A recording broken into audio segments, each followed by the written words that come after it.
thy invocation, and Commissioner Wood will do our pledge of allegiance. Let us pray. Eternal God, our Father, we are grateful and thankful for the opportunity to assemble one more time in this place. And God, we pause that we speak a blessing upon all first responders, all essential staff, nurses, doctors, CNA, all those who are helping those who have befallen this terrible disease. Father, we just ask that you bless them in a special way. And God, now we pray that you guide our hearts and minds concerning the business of your people. In Jesus' name I pray. Amen. Pledge allegiance to the flag of the United States of America and to the republic for which it stands, one nation, under God, indivisible, with liberty and justice for all.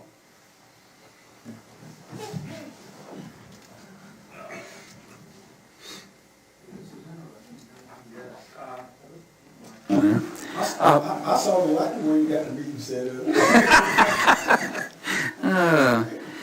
I'd like to welcome everyone tonight, our one guest. Again, a bit of housekeeping for him is that if you got a cell phone, please turn it off or put it in the silence mode. I had this written because I thought there'd be some more people here, but anyway, I'll read it now. It might be applicable at our next meeting. Because of the coronavirus, I have revised some of the procedures for tonight's meeting. If you are here to speak during the public comment section, please raise your hand and stay seated, and the board clerk will take your name instead of you signing up, and please don't just wander around the room. If anyone here tonight has a fever or has experienced COVID-19 related symptoms, please leave the building immediately. We have, as you can see, designated areas, so please only sit in these designated seats. Do not move around from chair to chair during this meeting, or you will be asked to leave. And please do not approach anyone in the meeting closer than 6 feet. We're moving on to conflict of interest. Does any commissioner here wish to disclose regarding any matter before the board tonight? Hearing none, we move forward. On approval agenda, I'd like to move on one item here with Commissioner Richardson's approval. I'd like to move up the first item on the item for discussion, the jail doors. I'd like to move that up to 5A, Hood, if I can, so we get Christina in here and get her out. Okay. Do I hear a motion to approve the amendment? Thank you. Is there a second? Is there a second? Second, Commissioner. Okay. All those in favor, please raise your right hand. 7-0, motion passed. Okay. Presentations. Just coming there in the back. They're going. He can hear you. Okay. There he goes. Okay. Welcome. Hey, Brett comes to find out back.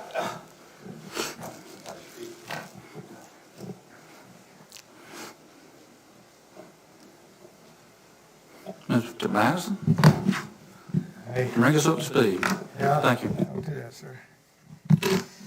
All right.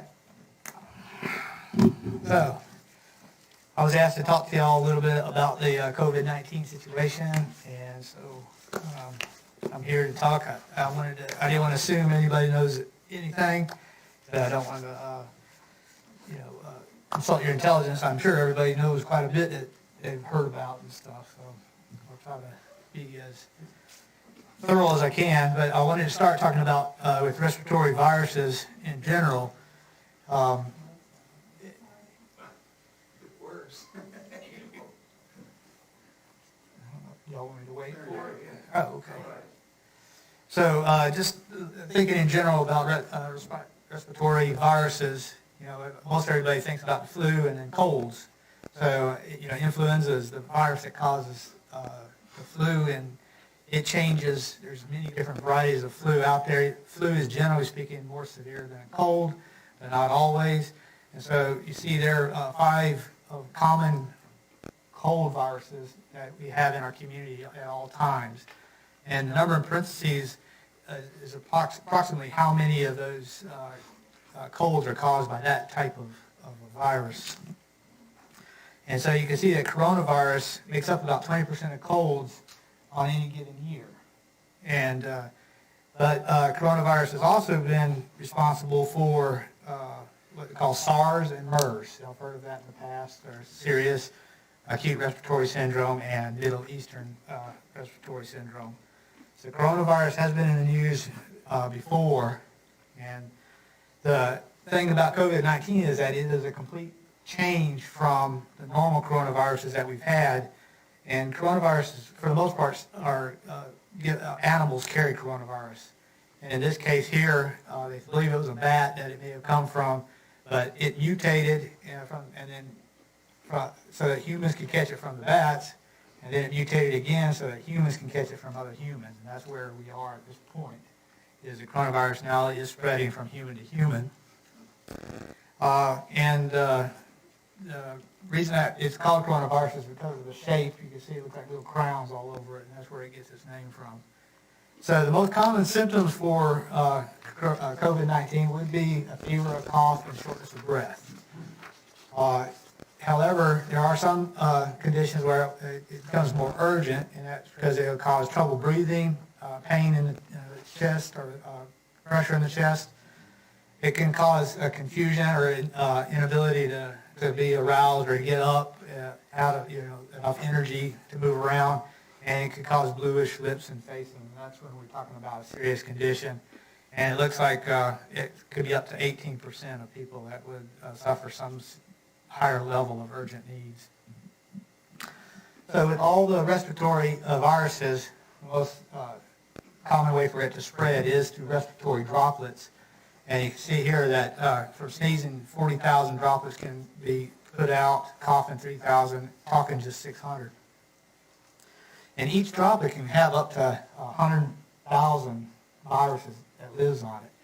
So this is important because, everything we're talking about has to do with the particles being in the air. Just like raindrops, it eventually will fall out. It could also be like a fine mist, like on a misty day, where it takes a long time for it to fall out, maybe up to 20 minutes.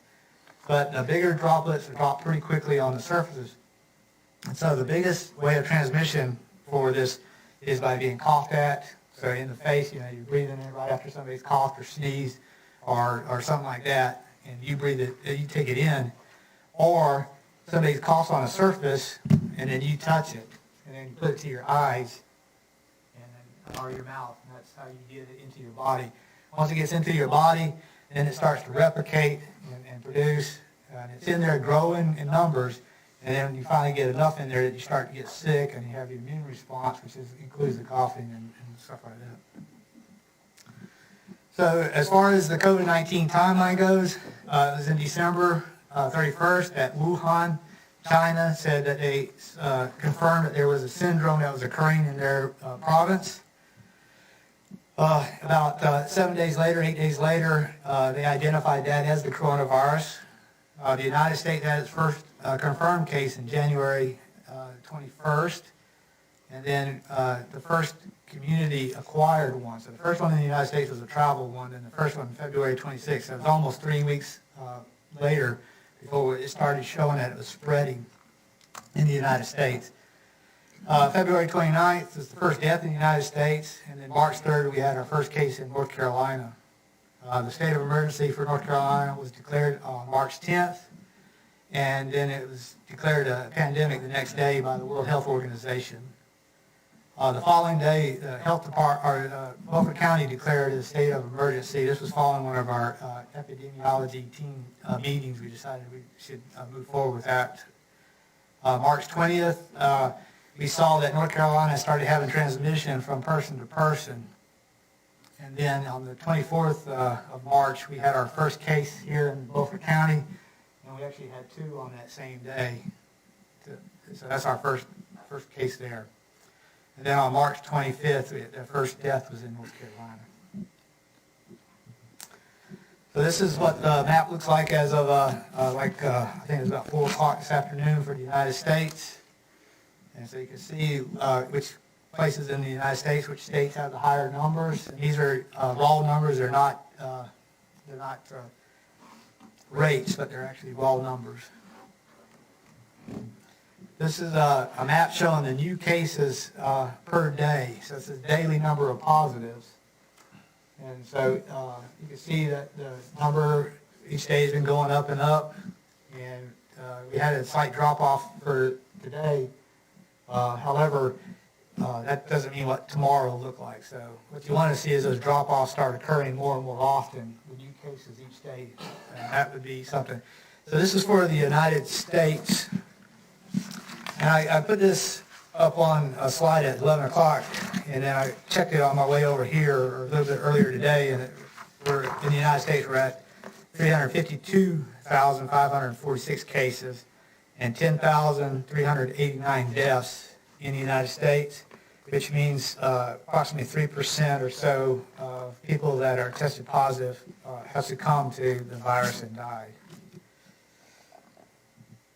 So looking at North Carolina, you can see the counties and the numbers that they have in the counties. The darker the blue, the more cases that they've had. And you can see Beaufort County, we're kind of a lightish, middle of the road, kind of bluish color. And so for North Carolina, there's been 2,870 cases that have been confirmed, to include 33 deaths. And the state has tested 40,726 people, and 270 of them are in the hospital system.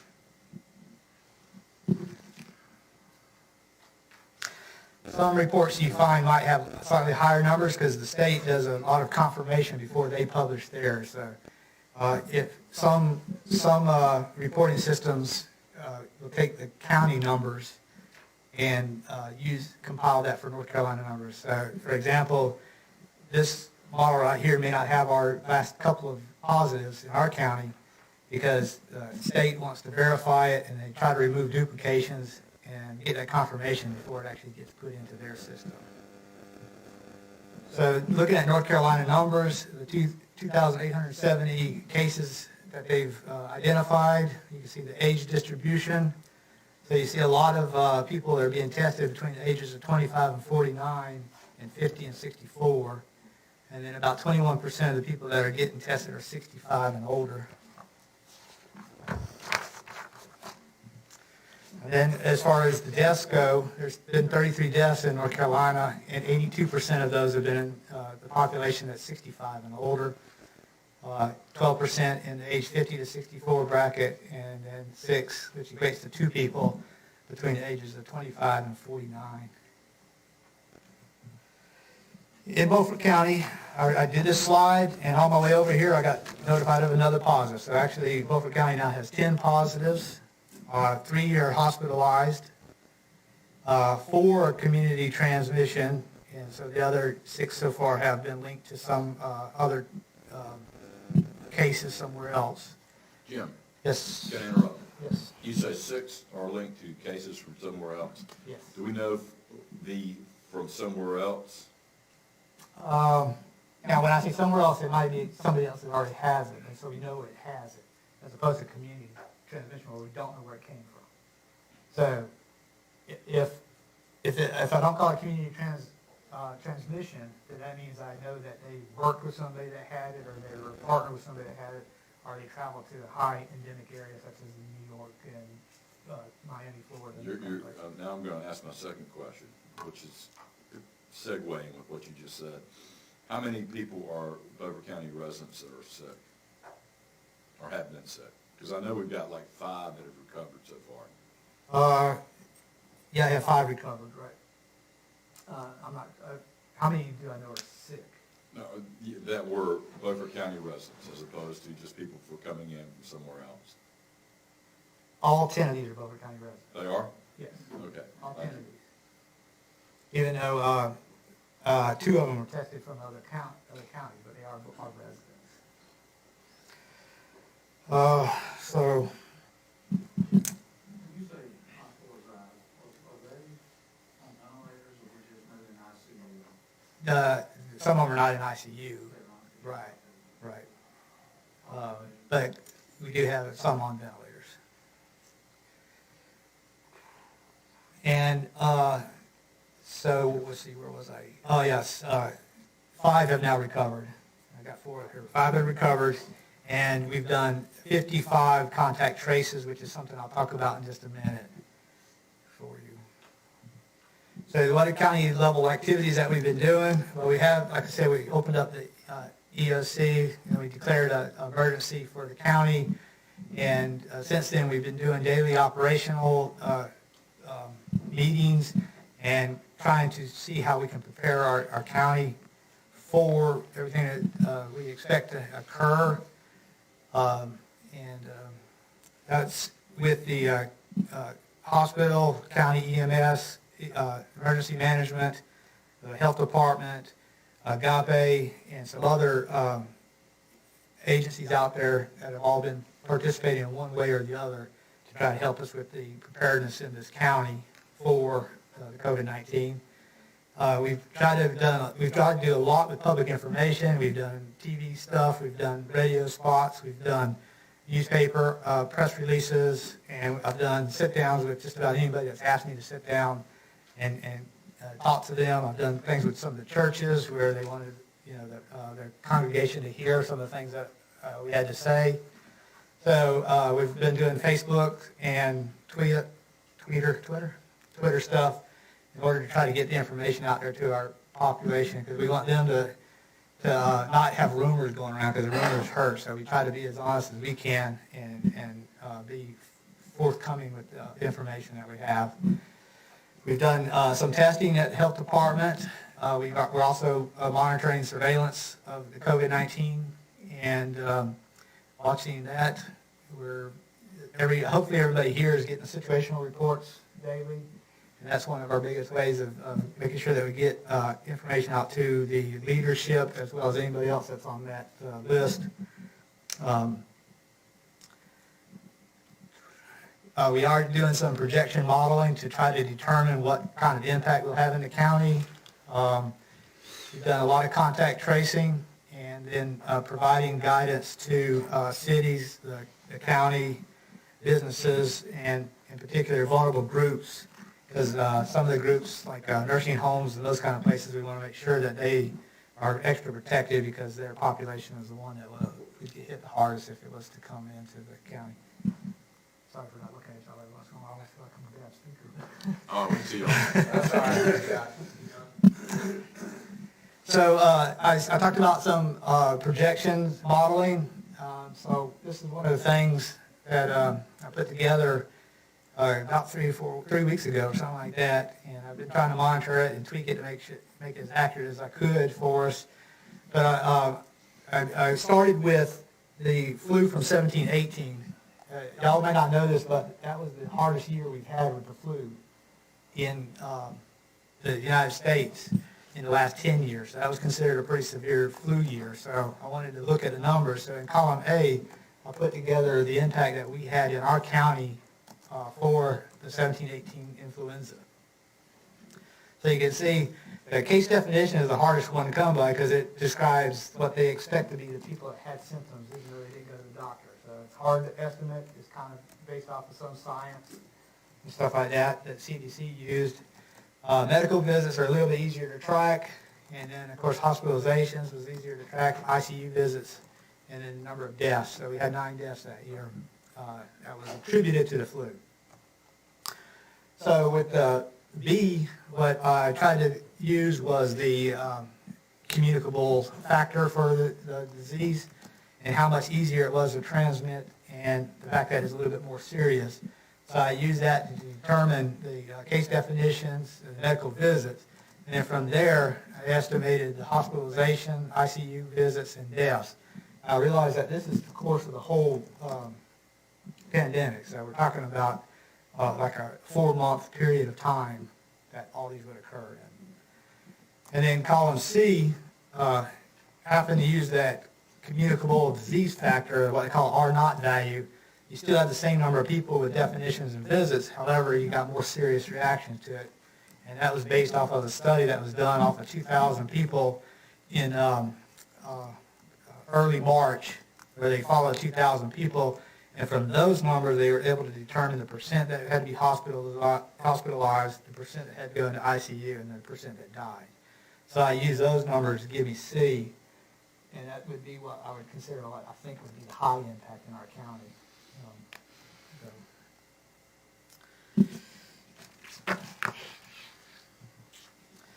So I also put together a timeline that we were expecting. So we decided that for operational purposes, we would divide it into 6 phases.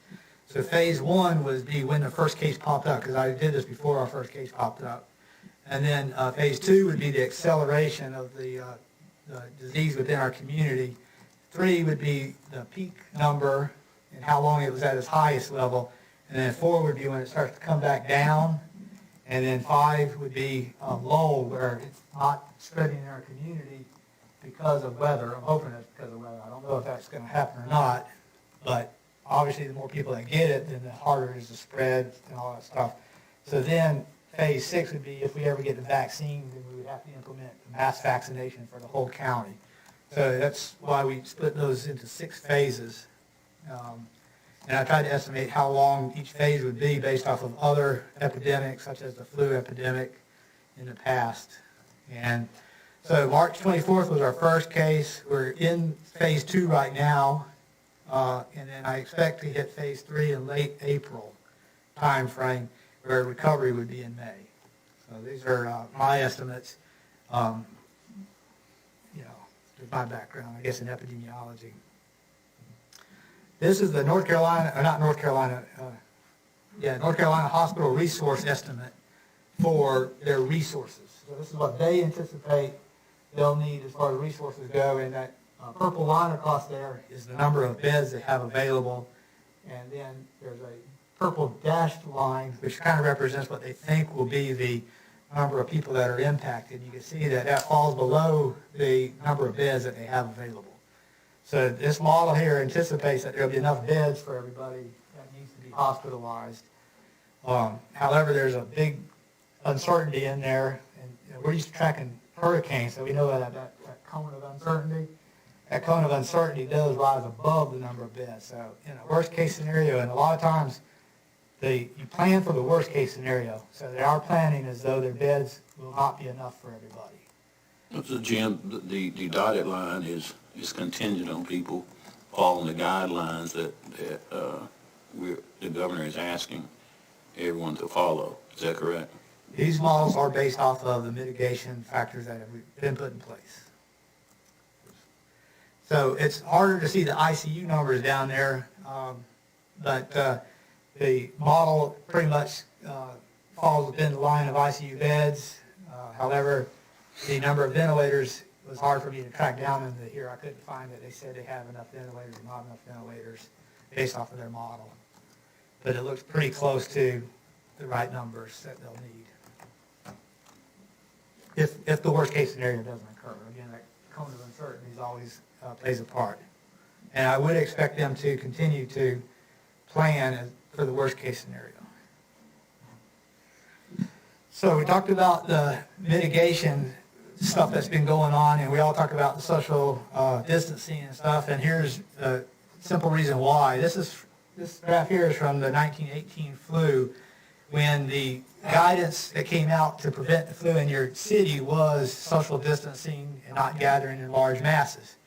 So they were saying that in 1918. So this follows 2 cities, Philadelphia and St. Louis. Philadelphia, you can see that they did not implement any social distancing from the September 17th to the October 3rd time frame.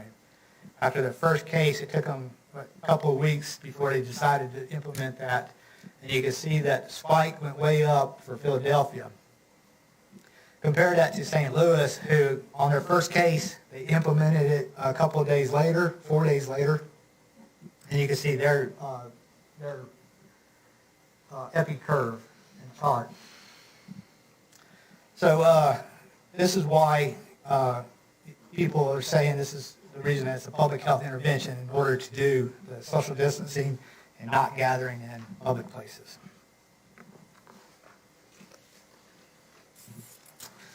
So that being said, COVID-19, we have our community of people, and one person has it in our community, and then what they call is the R naught value, that communicable ability of COVID-19 is that 3 people would catch it naturally. And so you can see it won't take long for that to spread throughout our whole community eventually. So Jim, you say 3 people will catch it naturally. Does that mean, does it need to be expectorated, or can they just being within a 6-foot area catch it? Being within 6 feet increases the probability of you catching it. Okay. So, yeah. And if you're not doing social distancing and not practicing good hand washing and those kind of things, then you're increasing the likelihood of coming in contact with those droplets. So it is harder for me to cough on you from 6 feet away, without it getting to you. So that's the whole social distancing. That social distancing is more than just that, but the not gathering in large groups is also part of social distancing. Yeah, of course. Is there any talk about just being around somebody and the breath from their speaking is enough? Speaking does produce about 300 droplets. It's just not forced out as far. Okay. So it can have some. And when you say Singing is not pretty as high. far, how far is it generally forced out? From speaking, Yeah. well, I mean, you've had some people spit on your face when you talk to them. So I mean, I guess, The non-spitters. Say the non-spitters. non-spitters, it's probably going to fall straight down. Straight down? Yeah. Okay. Within a foot or 2. Yeah, but I've never studied it, so I can't tell you scientifically how far we're talking about. But I mean, singing produces it even further, and then of course the sneeze is very volatile, and coughing is pretty aggressive too. So. Don't sing in public. Not during COVID-19. So the social distancing of keeping people apart is, like Stan was saying, was to make sure that those droplets have a harder time traveling and getting to the next person over. So the social distancing, as far as being at 6 feet away from people and not being in large crowds, does help with that particular part. So another intervention that we're doing at the health department is what we call contact tracing. So as soon as a person is identified as having the virus, what we do is we'll go and talk to that person, and we'll try to find out whoever has been in close contact with them for a couple of days before the symptoms started until, the day that we talk to them. Typically, while they're waiting for the test results to come back, we put them in isolation already, so they don't have that opportunity to spread it while we're waiting for them. So once we identify the X amount of people, then we talk to those people, and we try to tell them. Originally, we tried to tell them to stay isolated for 14 days. But that's not always practical because they got jobs, they got things they got to do sometimes. So what we do recommend is if you can't stay isolated as a contact, not the one that has the disease, but the one that has COVID-19, then we ask them to monitor their temperature. And so as soon as they start to feel any kind of symptoms, they need to then become in isolation. Most people, though, when we tell them they should stay home for 14 days by themselves because they may get sick, most of them are doing that. Yeah, good. So, and the reason that is, we isolate them at home is because when they do finally turn and convert, then they're already freed. The public around them is already kind of not being exposed to them while they're sick.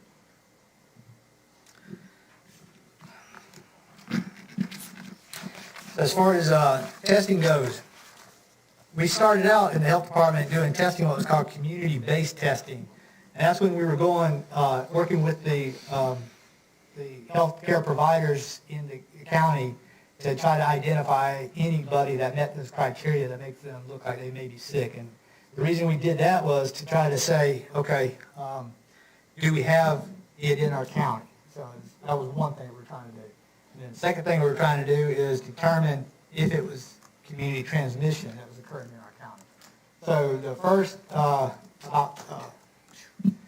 guess it was about the first 6, 7, 10 days, we were doing community-based testing, working with that. Then we, once we decided that it was being transmitted in our community, then we went to needs-based testing. And this is the recommendation of the state, was to go to needs-based testing because kits were hard to come by. So we didn't want to spend a lot of the kits for testing only. We wanted to make sure we tested people who really would need to have that ruled out or determined, which means you're more sick people and stuff like that. So then it became a decision for the provider to determine whether they needed that or not. So it was left to the provider to do. They still had to meet the criteria for the health department to test, but the provider could meet that, help us with that criteria. And at the same time, most of your providers in the county were starting to have their own test in-house. So they were able to do their own testing. So the health department is still doing the needs-based testing, but we're not doing the community-based testing right now. And part of what that also meant was that we were shifting our surveillance from the test, because the tests aren't always very good for surveying how much is going in our community. Because there's a lot of people that don't have the symptoms, or they have such mild symptoms, they don't come in and get tested anyway. So when I tell y'all I have 10 positive, that doesn't mean I have 10 people in this county that have it only. I mean that we could have more. I expect we have more. So now testing is no longer for the surveillance part. So now we're moving into what's called ILI system, which is what we've been using for the flu system for years. So this is an example of what this year's ILI report looks like. And you can see the red line in there is the flu symptoms, or the flu, the positive flu tests that have come out there. So the way the Sentinel system works, certain clinics throughout North Carolina, I think there's 150 of them, have designated as ILI Sentinel Net site. And that means everybody that comes into their system gets a respiratory test, and then it gets sent off, and they determine whether it was the flu, whether it's a rhinovirus, whether it's a paravirus, or a coronavirus.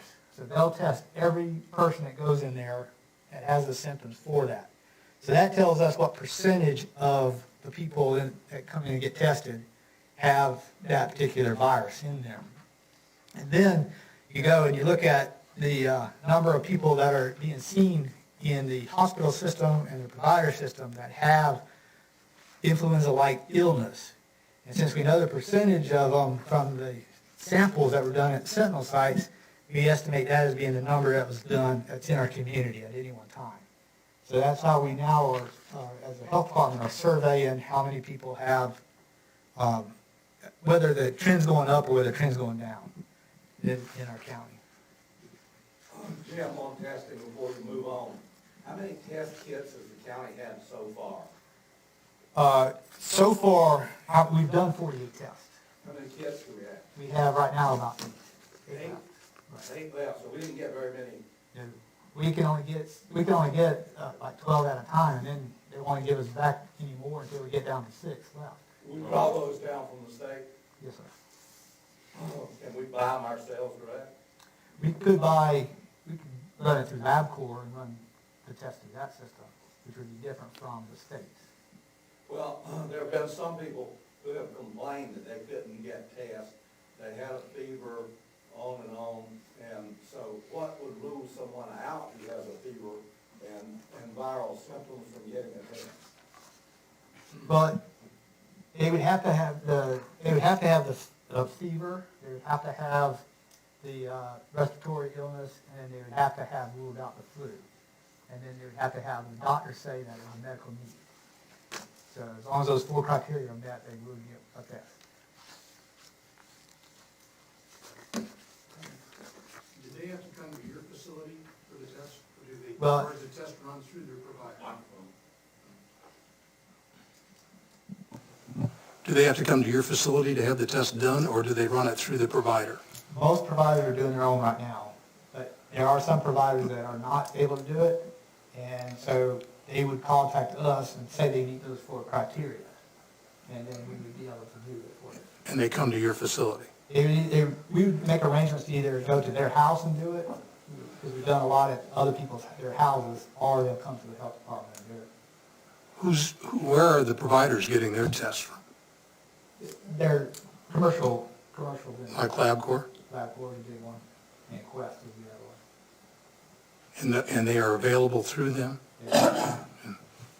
So it becomes a medical decision at that point, because you know you don't treat anybody with, right now, there's no treatment, officially no treatment for the COVID-19. So a provider may decide that they don't need the test, or they may decide they want to do the test. That's why we have them say they need it. Okay.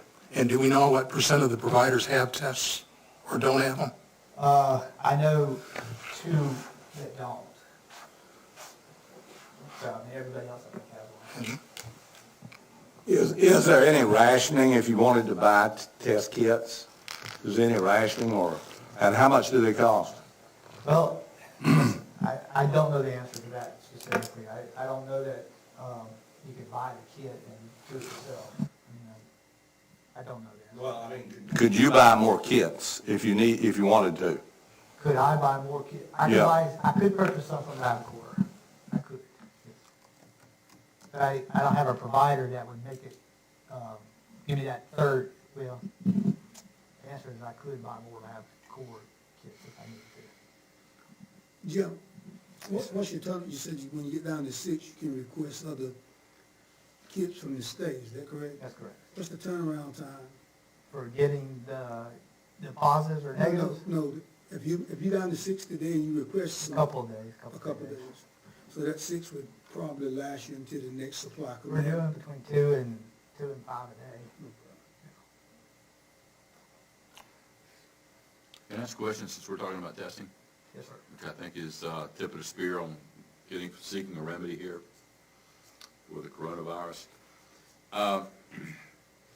Is there any discussion with the state of North Carolina DHS about mass testing? Well, all the discussion that they've given to us is it's not really recommended, I guess you could say, to do mass testing. Because a lot of people aren't going to be tested, and so the purpose of it then would be for treatment. So I think that's why they're leaving it up to the provider to say it. So if your provider wants you to get tested for treatment, then they would do it. But, and I'm thinking about the German model and the South Korean model, where they tested everyone in the workforce, and therefore they were able to ascertain who had the coronavirus, who needed to be quarantined, and who could go back to work. Right. Well, South Korea only tested 1/2 of 1%. I think, and I think. Still a model, and it worked for them. Well, again, the state guidance is that everybody should assume they have coronavirus if they're sick, and that's what I'm going to end up saying too. My message is that if you're sick, you should stay home, and stay home until you're 7 days past your start of your symptoms and 72 hours past your last fever. And if everybody just does that, then it'll die out in our community. So that's. There's no talk with the state about testing other than to just remedy the situation at hand on a day-by-day basis. That's the state guidance right now. I know there's some debate about random testing going on, but again, the state hasn't come back and told us that they want to start moving towards there. But you would be the source for the random testing if you had the proper gear. I suppose that we would be, yeah. And random test would be a good scientific way of capturing things. You know, 'cause And if you like I said, I'm saying the testing doesn't do good for my surveillance, but if it was random, it would do better for that. Just going back to the ILI, because like I said, this is the system that we're using right now. You could further break down the system into what region we are. So we're the green line, region 1. And again, this is for flu. The state is going to start putting the COVID-19 on this same system. So I'll be able to start tracking it that way. And I should also go back, because I don't think I mentioned this. I think I mentioned it once, was that I had anticipated us reaching our peak in late May. The Hospital Association was looking at, in North Carolina, April 26th for the whole state of North Carolina. And that's for the whole state of North Carolina, so I think we'd probably be a week behind that, because we're a little bit rural and further away from there. So my message is, as far as public health goes, is, if you're not sick, you should only go out in public for essential needs. Like, if you go into the grocery store, you got to get a medical appointment. Don't gather in large groups. Keep a safe distance from others. cover your cough. Make sure you disinfect surfaces. And to me, that's one of the most important ones there is disinfecting surfaces and washing your hands. Because germs are like surfaces, and we don't like to wash our hands well enough, where we're rubbing our eyes and our mouth all the time. So those two factors there. And these are almost the same thing that they're talking about in 1918. So you see the difference in the two cities. And then if you are sick, stay home or contact your provider. If your children are sick, keep them at home. Don't let them go visit. Because remember, they're not going to be as sick as adults. A lot of the kids, they don't even show much sickness, but they'll run around even though they are sick. If someone tests positive in your home, everybody should stay at home and be in isolation. If you're at a high risk, you should stay at home. And the high risk is the 65 and older, and people that have underlying health conditions. And if you starting to have shortness of breath, you should seek medical help. So the last piece of information that we're going to share with y'all is about projections for treatments and preventions in the future. Right now, there are a total of 66 tests or programs that are being done around the world. 7 of those are looking at medications that are already out there and approved for different reasons. I'm sure everybody heard of the chloroquine conversation. That's one of the 7, as well as some HIV medicines and some other types of medicines. And then there's some antibody treatments that are being looked at. Antibody treatment is kind of like the way snake serum or horse serum works when you get bit by a snake. But in this case here, they create little antibodies, and then they mass produce the antibodies, and then they inject or actually infuse the antibodies into a person, and those antibodies help fight off the virus. And then we have 43 vaccines that are being worked on at this time. But as you can see from the graph, the timeline to have that in place is still quite a bit of ways, because they have to test it, then they have to retest it, then they have to mass produce it, and then they have to get it out. So that's all I have as far as my presentation goes. So if anybody has any other questions? Yeah. Hang on, Stan. Okay. Commissioner Waters. Jim, when a person has been exposed to someone that actually has been tested, and they're told to stay at home, and instead of getting better, they start getting worse, and the symptoms are there. At what point in time do they need to go back to a provider or go to the emergency room or emergency department? Well, I would first say that a lot of this is a judgmental call. And it'd be hard for me to tell you specific, because one person's seriousness may be different from another person's seriousness. So my first advice would be to call your provider anytime you even start to think that you might have a serious problem coming up, because your provider could triage you better talking to you on the phone. And most of them are set up to do that. So if you feel like, okay, I've been exposed, I'm getting sick or something like that, I can call my provider and I can tell them my concerns, and they would be able to at least judge it based off of that. But obviously, if you're starting to see shortness of breath, tightness in your chest, or you start to see your lips getting blue, that's a cause for real concern. And, you might want to call 911 if you start to get to that point. So what you're saying to the public, they probably need to follow up first with the provider. I would. Yeah. I mean, I would say that 80% of the people that get sick could stay at home, manage it themselves, just like a lot of us do all the time anyway. We have a cold or we have the flu.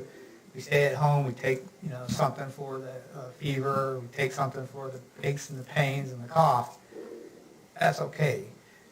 But if you get to the point where you start to get concerned, you definitely should call and talk to your provider. And the last one I've got is, what's your biggest issue that you face on a daily basis? I mean, do you have problems with not having enough staff or supplies? Yeah, I think the health department itself, I think we've managed pretty well as far as the load goes.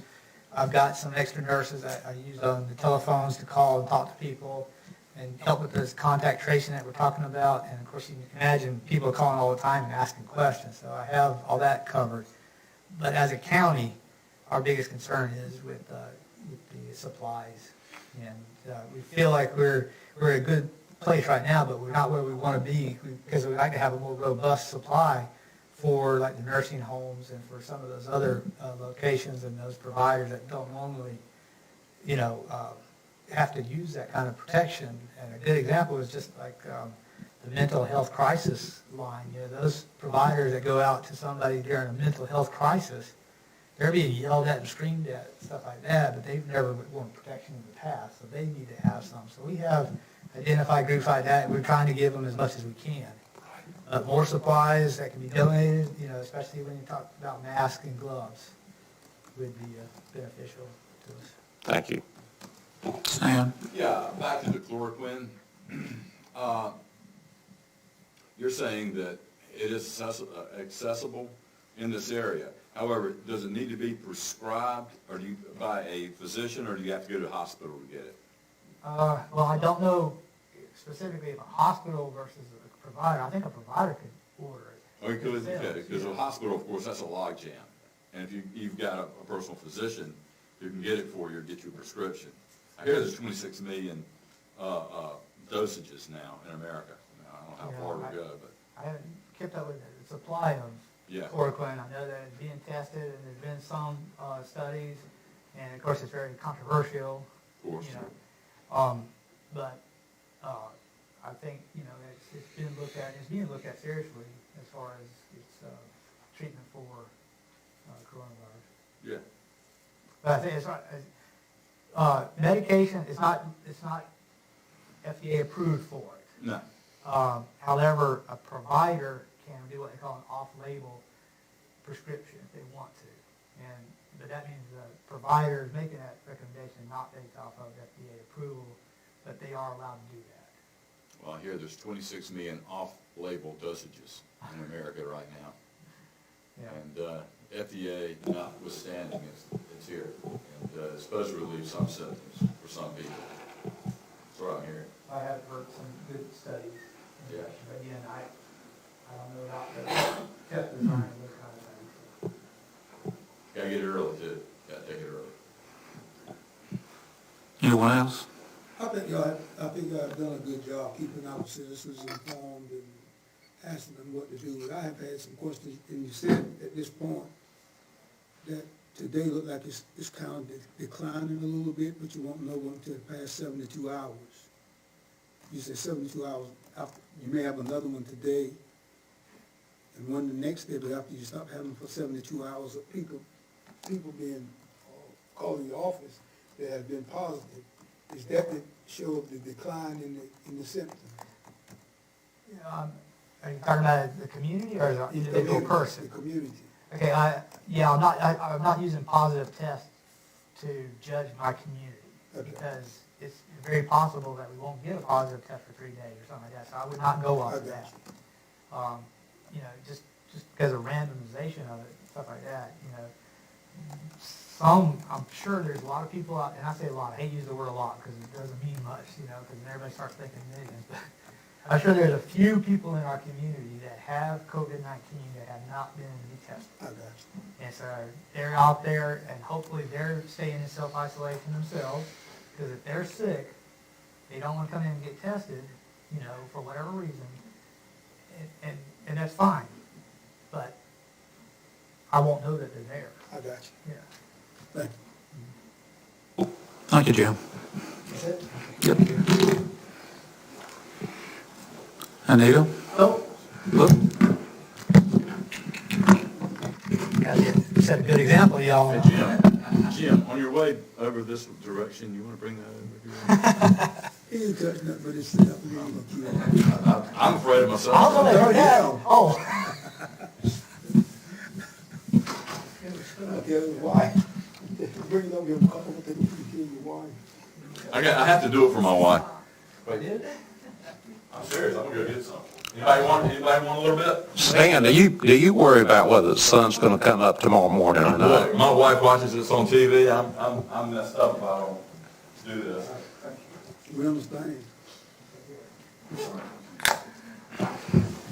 Anita? Hello there. Thank you, Mr. Chairman. wanted to speak with you a little bit tonight about some of the potential financial impacts that we might see as a result of this COVID-19 virus.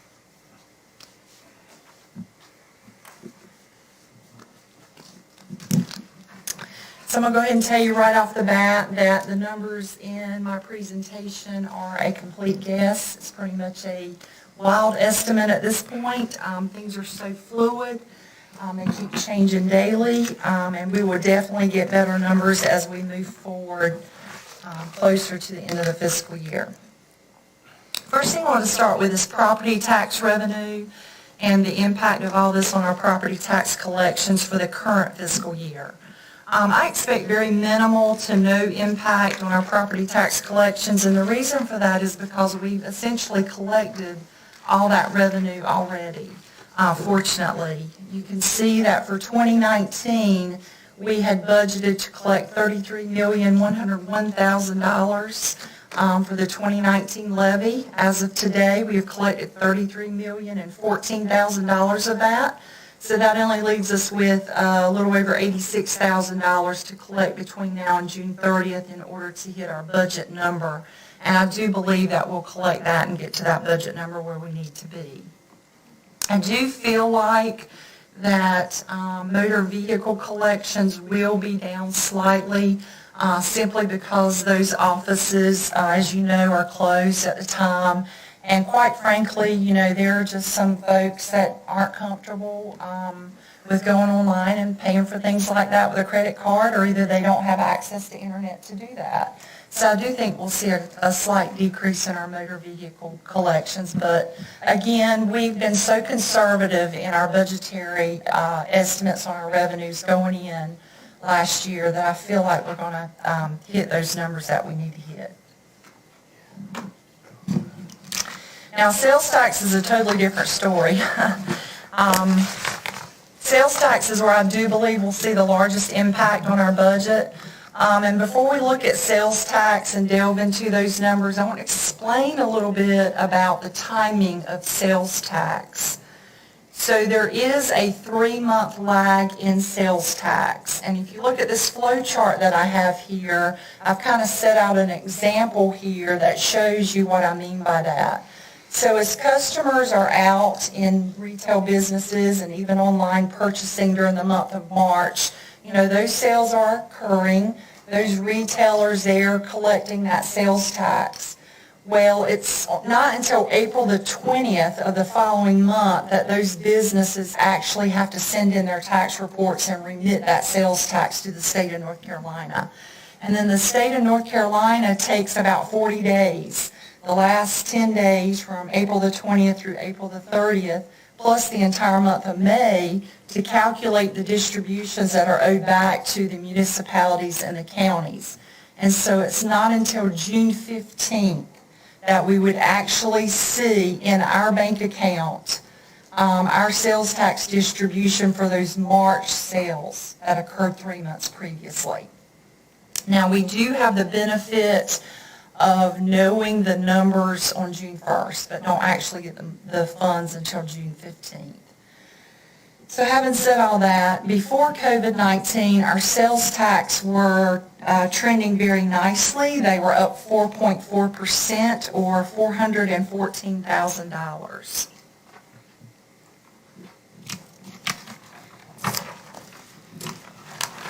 Now, I want to remind everybody that before I jump into these projections, these are very preliminary. These are estimates. These are estimates based on some information that Brian and I got on Friday from a webinar that we participated in, as well as just kind of factoring in some things that we are seeing locally.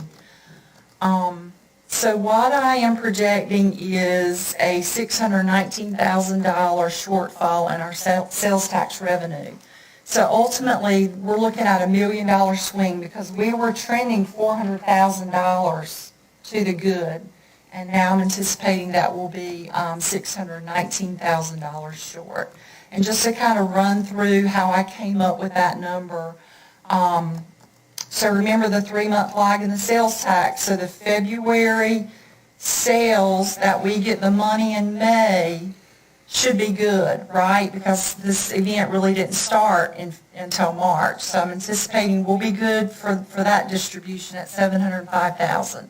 It's when you move to the March sales that we'll get in June where you'll see the reduction. And it's not a full reduction simply because the event really didn't start here until like the second week of March. So we projected 50% decrease in sales tax, but it's only for half the month, so essentially it's 25%, if that makes sense to everybody. So we're looking at $625,000 is the estimate there. And then for April, we did the 50% reduction in sales tax, so we're estimating $444,000. And then we feel like, you know, based on what Jim just said, and as things plateau and start to come back to normal, that in May and June, we won't be back to a full 100% on our sales tax, but we've estimated that we'll be back to 75%, so only a 25% reduction there for those 2 months. So I know you're dying to know how in the world are we going to cover this. So fortunately for us, you might remember me saying back in the planning budget retreat session back in January that we had $402,000 of revenue that came in that we were not even anticipating or counting on. That was that EMS Medicaid cost reimbursement money. So we're going to be able to take that $402,000 plus $215,000 that we hope and pray we don't have to spend between now and June 30th, and that's going to make up our shortage in our sales tax revenue. In addition to that, we have gone a step further. We've tried to look at capital purchases that we may have still out there that we could delay this year. Unfortunately, there were not many. We've already purchased all of our large capital already, which is normal because we're here in April. It's almost the end of the fiscal year. So unfortunately, there was not much there to tap into. We're recommending actually as of tonight that we freeze positions moving forward. Any vacant position that we have in the county, unless they're already in the hiring process, we're going to go ahead and recommend that we freeze those starting tonight. And if a department head feels like that's an essential position that they cannot live without, then they would have to come before this board to get that approved. Question. Yes, sir. Does that include the sheriff's department? Actually, yes, we met with Chief Deputy Rose last Thursday, and he has frozen 4 patrol deputy positions and 1 telecommunicator position. So right now, he has frozen 5 positions. Well, let me put this a different way. It's the commissioners that freeze the, it's the commissioners that freeze the positions, not the chief deputy. I think that he just kind of did that before we even mentioned it, before Brian and I even mentioned to him that we were looking at this countywide. He kind of, on his own accord, just volunteered, look, I know where we're at, I know what we're facing, and this is what we've already done.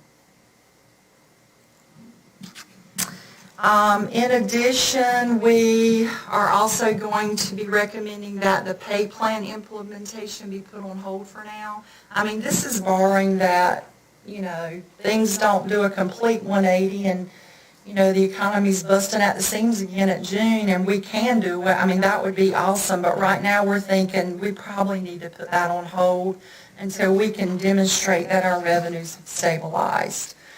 We would love to be able to come back maybe in January and see if we can do mid-year, but just, nobody knows when all this is going to end and when things are going to get back to normal. We are definitely going to have an impact on our water revenues. The governor signed Executive Order 124 last week relating to water disconnection and fees. I am estimating, and again, this is just a rough, quick, and dirty estimate, at least $120,000 in lost revenue over the next 60-day period. And of course, if this order gets extended, that number would grow. And then, just talking with Christine in the back, and just really hadn't even contemplated, just the impact on like new taps and things like that, they'll certainly decrease. We have other revenues throughout the county going back to the general fund, building permits, some of the excise taxes that the Register of Deeds collects related to real estate transactions. We certainly know we'll see some kind of a negative impact on those for the short term anyway. If I may, back to the water situation. Yes, sir. I think what the governor's order said was that we could not disconnect somebody for not paying their bill. And I'm a little bit surprised that at $120,000 estimate, that's 2,000 people a month that are not paying their bill. Actually, the governor's order said that we could not disconnect services and charge that service fee that we charge. We cannot charge penalties and interest that we would normally charge on a late payment on an account. And then also there are other requirements and provisions, like we have to grant the customer at least a 6-month repayment plan after this is over, after the order is over, to be able to pay any delinquent balances back to the county. But we still recommend that people pay their water bills on time. This is just for people who do not have the money at all to pay.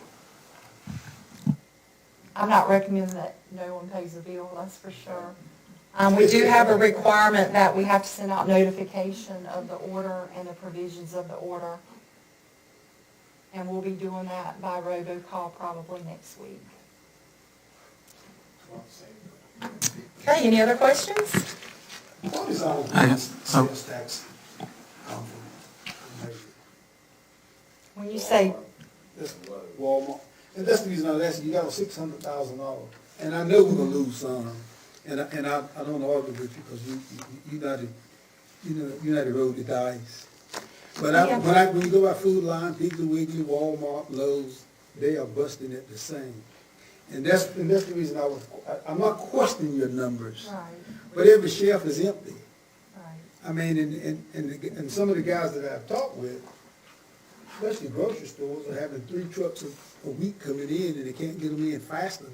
Right, I think that if there is any saving grace in sales tax, it will be because people are going out to buy food and other household They make that much provisions. money on toilet tissue.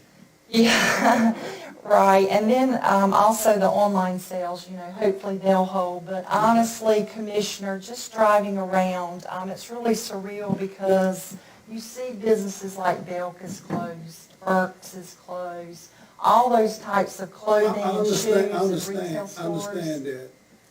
And I'm not questioning your numbers. Right. Don't get me wrong, I'm not questioning your numbers.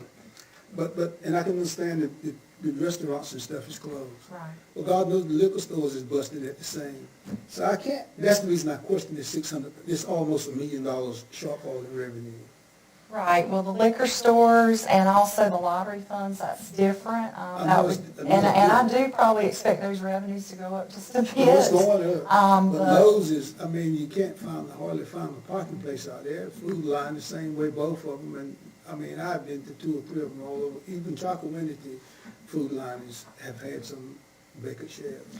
Yeah, and we've been really aggressive with our estimates. We have been.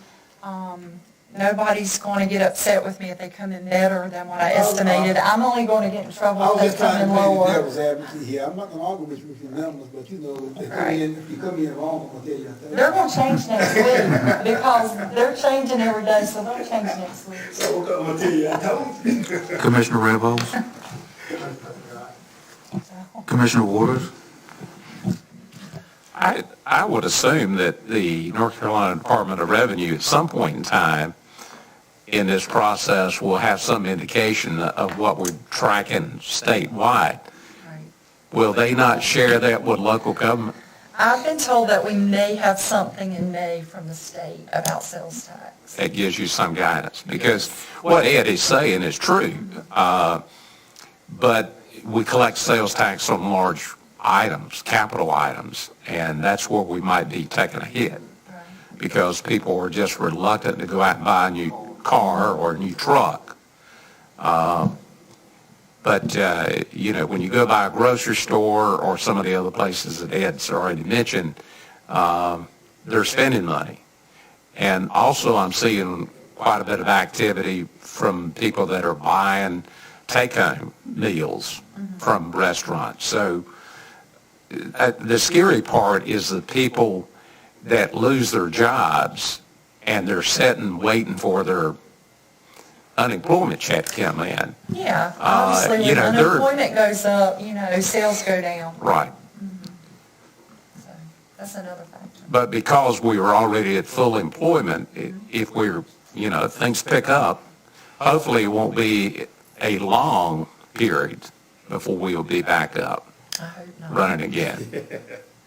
That's another thing they talked about on our webinar, not knowing if, the recovery's going to be V-shaped, like, it's going to come down to a low and we're going to shoot right back up, or whether it's just going to be much more gradual and take, a year, 2 years. I just don't think anybody knows the answer to that at this point. Thank you. John, do you think you'd be a question? How about EMS, when you talked about freezing jobs? Because I would think that EMS calls are going to go up as we ramp up in the next Actually, 8-10 weeks. we were going to include EMS in that, correct, Brian? And they would come before you if needed. We were including everyone. What do you consider essential workers? Countywide all positions. The board can do that. I mean, that's the board That's all we saying, need to do. all We have a motion positions. when we finish here. Brian, question about essential workers. Yeah. Who do you consider essential workers? Quite honestly, we consider all of our workers essential. I understand.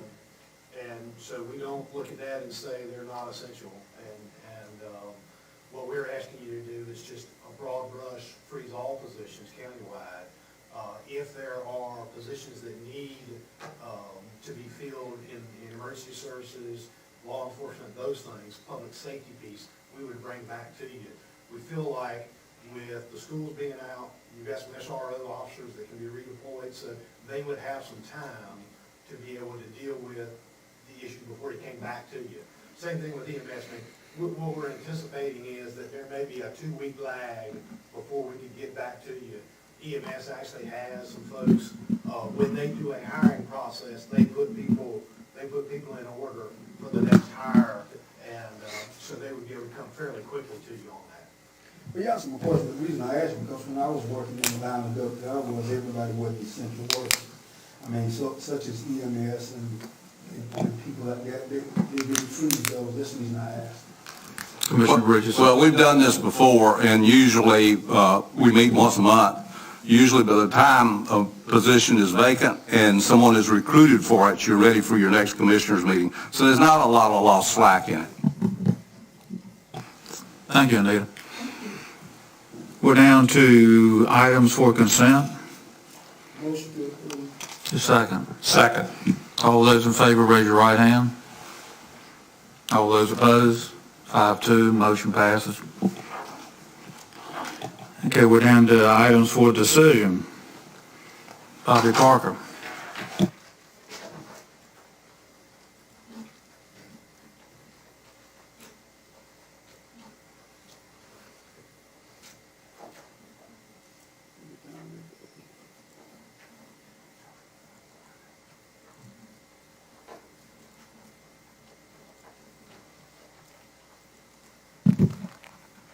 Good evening, Mr. Chairman. Board, if I can find all of you. It's that time of year that we all enjoy as the Board of Equalization and Review. It's extremely hard this year to pick out some dates, and we don't know what's going to happen. So I have thrown some dates out here, and that's about what I did when I threw them out here. So if you want to look at those dates, we can put it back to the last of April is the first date, and then if that's not a good time, we can move into May. And if it's not a good time, we can continue to back up, so. Mr. Chairman, Commissioner Waters. Based on what Jim told us, it looked like we would probably peak sometime the latter part of April. Yeah, that's I mean, fine. I think we should just go ahead and set up May, Okay.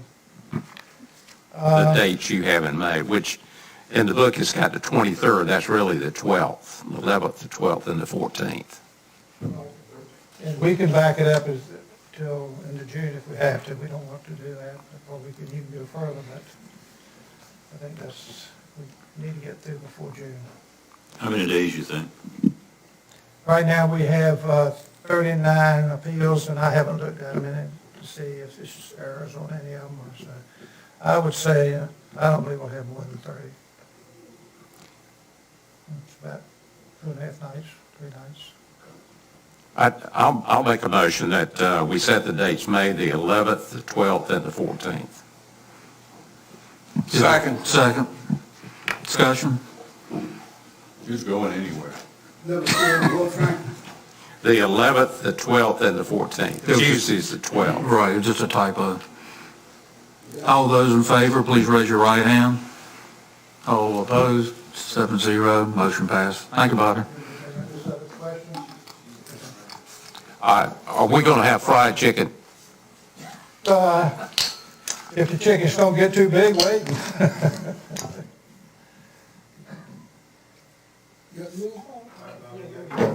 You anyway? Okay. Lock down your space, Bobby. All of you should have a Bible at your chair. Yes. If you wouldn't mind putting left hand on the Bible, right hand up.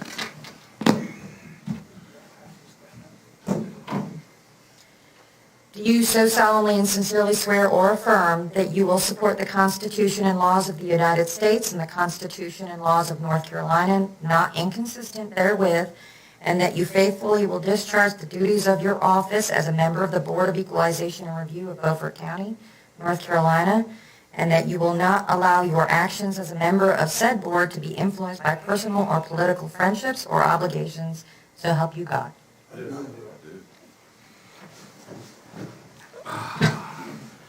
Boy, that felt good. Okay, Ms. Christina. Mr. Chairman. Yes. One point of order, we need to pass the resolution freezing salaries. Okay. Yeah. If you want to do it now, I'll make the motion. Let's do it now. I also move that we freeze all the salaries, not all salaries, we freeze all the position vacancies in Beaufort County until further notice. Second, okay. Discussion? All those in favor, please raise your right hand. 7-0, motion passed. Thank you, Commissioner. Okay, Christina. Good evening, Commissioners. Before you this evening, I have four recommendations to awards. As you may remember and recall, we applied for numerous grants from the North Carolina Department of Environmental Quality, Division of Water Infrastructure, and we were awarded quite a few grants as well as loans. And what I bring before you this evening are, the first three are dealing with the chlorine conversion. Again, to refresh your memory, this is where we are converting the gas chlorine disinfecting process at our booster pump stations to liquid chlorine, which will be eliminating the safety hazard. So the first one that I bring before you is for the Washington Township District 1 project.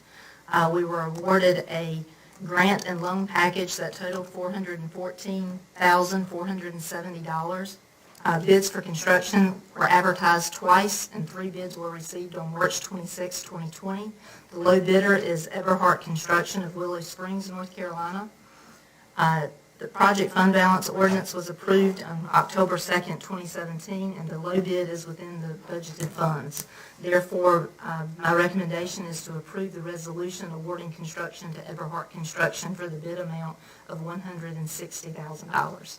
Motion to approve. Second. Any discussion? All those in favor, please raise your right hand. You got it. Sorry, hang on one second. Go ahead. I thought you voted earlier. In your the document that you abstract, you indicate we got a loan of $133,700 and a grant of $401, right? Yes, sir. So is that for just this project? Yes, sir. So that's a total of $535,000 roughly. But the actual bid is 160? Yes, sir. It came in quite a bit lower than budget, than estimated, than what the engineer's estimate was. So what do we do with the balance? Change orders again. Actually, as it says, the resolution is for a tentative award that is contingent upon the funding agency approval and providing concurrence with the board's decision. So we will await direction from the funding agency as far as what those funds will be available to use for.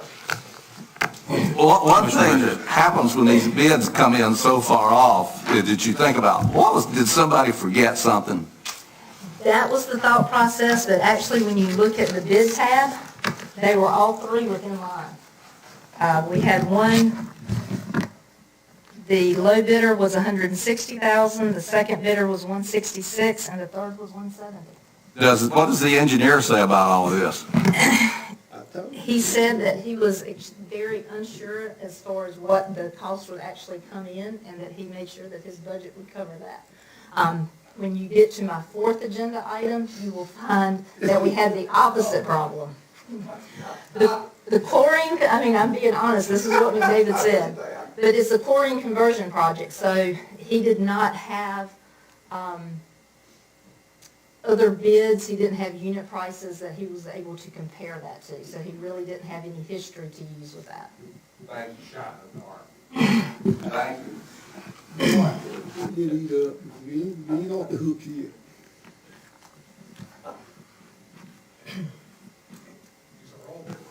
The first three are, absolutely, we are under budget, extremely under budget. Yeah. Van is not, as active in the. I know he's not active anymore, but he's around. He is. He's around. Do we have a motion? Have we already voted? We're good, okay, we'll just follow some discussion, okay. All right, number two. The second one is the same basic project and the same low bidder. Again, bids were received at the same time. So therefore, my recommendation is to award construction for the Water District 4 Bath Township Chlorine Conversion Project to the low bidder, which is Eberhart Construction, for the bid amount of $320,000. Motion to approve. Is there a second? Second. Discussion? All those in favor, please raise your right hand. 7-0, motion passed. Okay, Christine. And again, the final chlorine conversion project, again, same low bidder, Eberhart Construction out of Willow Springs. Therefore, my recommendation is to approve award to Eberhart Construction for the chlorine conversion project for District 5, the Pantego Township, for the low bid amount of $168,000. Motion to approve. Is there a second? John, second. Discussion? All those in favor, please raise your right hand. 7-0. It didn't wait me for the motion that you may change orders. All right, next. Anybody else? No. I'll tell you, there will not be additional funds to be allocated, though. There will already be in the budget. This one, the fourth item is actually a little different. This is regarding the renovation of the Gaylord Booster Pump Station as well as the Brady Valve Station. Again, this was part of the grant/loan that we were awarded from the Division of Water Infrastructure. Bids for construction were originally received on March the 21st of 2019. The low bidder was Peters and White, and their low bid at that time resulted in a cost overrun of approximately $948,000. Recognizing the importance of having the project within a balanced budget, the engineering firm entered into negotiations with Peters and White to result in reasonable design changes to the plans that have resulted in a reduction in costs of $653,000. Reasonable design changes include changes to the Gaylord Booster Pump Station. The original design plans proposed the demolition of the existing facility and construction of a new building. Bid negotiation proposed to renovate the existing building. Due to the concerns regarding the condition of the foundation of the existing building, a geotechnical consultant evaluated the existing foundation and issued a report confirming suitability of the existing facility to be renovated. So I'll stop there and explain this a little bit. For those of you that have been here for many years, you may recall that the Gaylord Booster Pump Station was completed many years ago, but it has been inoperable for many years as well. It was taken out of service because of a leak beneath the foundation, and at the time it was determined that it wasn't feasible to go in and to make the repair. All of the staff that was working with Beaufort County Water Department at that time is no longer working with Beaufort County Water Department, so we did not really have a lot of internal knowledge as far as how that system or how that facility was operating and what the actual problems were at that time.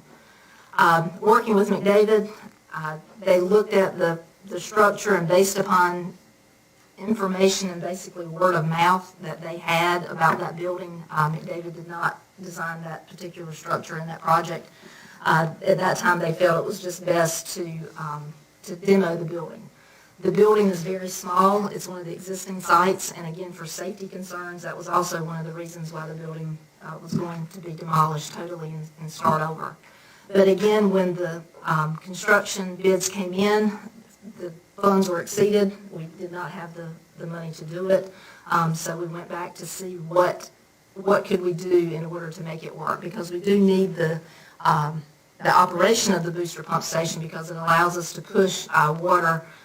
It gives us redundancy in our system and allows us to push the water to the Beach Ridge tank, which is at the far eastern edge of the county, and eliminates the need for us to gravity feed multiple tanks. So McDavid and Associates went back and did the negotiation. It's been a very frustrating process. For those of you that are on the water committee, you understand how frustrating it has been in order to get a response from the contractors. You may ask why we continued working with Peters and White, because the other bids were even higher than the Peters and White bid. And the Peters and White, McDavid and Associates felt that they were a good firm to do it, that they've worked with them on other projects, and they felt that that was the best route for us to go. During that time, Peters and White had some turnover, employee turnover, and some subcontractors, and so things were not always turned in on time and that type of thing. So it's taken quite a bit to get to this point. But based upon the changes in the design, we feel that this is a good project moving forward. However, even with the design changes, we still did not have enough money in the original loan and grant package to fund the total project. Therefore, what we are presenting this evening is to actually transfer an additional $75,000 from the Water Department fund balance. This would be the cost of the generator and associated transfer switch for this site.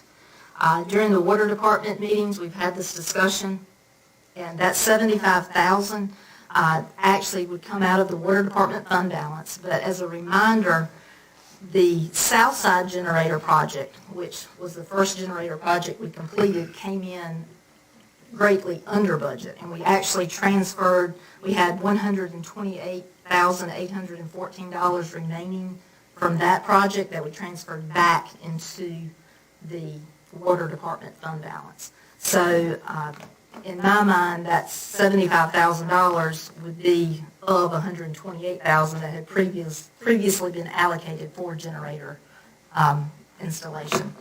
So again, when we first started the generator projects, at that time we thought that we would have to fully fund all of the generator installs. So we've really been blessed in order to receive the different grants that we have received from the Golden Leaf Fund that's allowed us to put in an additional 4 generators on pure grant money.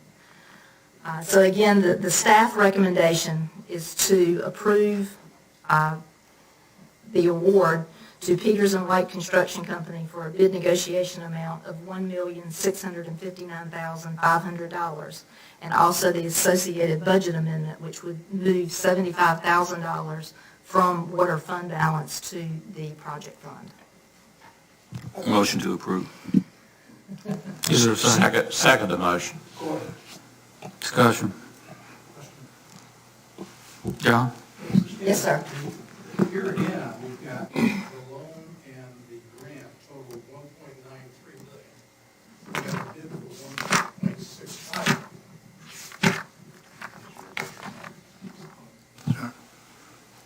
The grant and loan total 1.938. Yes, sir. The bid is 1.659. Yes, sir. So you're 270,000 underneath the grant and the loan. So why do we need to take 75,000? That's just the construction cost. That does not include the engineering costs, the construction administration costs, the construction observation costs, and other costs associated. So what is the total? The total project budget would be $2,028,000. $2,028,000. Including the 75,000? Yes, sir. If you look on page 259, Yep.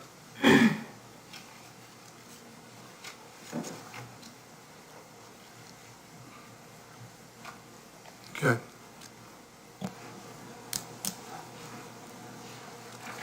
Commissioner Richardson. I have just a curiosity question. White, is that Kelly White? Do you know? If you don't, that's I fine. do not know. Christina, Yes, sir. the two projects that came in on the bid, what happened to the money that's left over? It's just sitting in a pot right now. We're not sure what Division of Water Infrastructure, what their instruction will be on that. Is it possible you could contact somebody at DOQ and see would they let you use that funds instead of going into your rainy day funds? I mean, just a question. It's possible that I can ask them that. I can certainly ask, but based upon timing and in the water committee, that we felt that it was best to just pull those funds from the fund balance to go ahead and get this awarded. The chlorine conversion projects When did y'all just meet? bid last Thursday, When did y'all meet, the water committee meet? the first of the month. And did nobody think about asking DOQ to let us spend that money? We didn't know that money existed. At that point, the chlorine conversion projects had not been bid. Commissioner Richardson. Well, it's probably wise not to approach the state with this because they may say, send us the money back. These projects aren't finished yet. And Ed, you talk about the change orders. I'm still nervous about this when the engineer misses it that bad that I'm just nervous. I was just trying to get the money for the year. I don't want to tell them. Any more discussion? Any more discussion? Like Christina. Time to vote. All those in favor, please raise your right hand. 7-0, motion passed. Have one more thing for you? Jill. Okay. I asked, Mr. Richardson, this was your question under 5 on items of discussion. What is it? Number 5 is, what is the status of the jail repairs? The inmates have been relocated to other facilities. New inmates must be held until medically cleared, New inmates must be held until medically cleared and transportation has been arranged. For male inmates, this should normally be one overnight stay.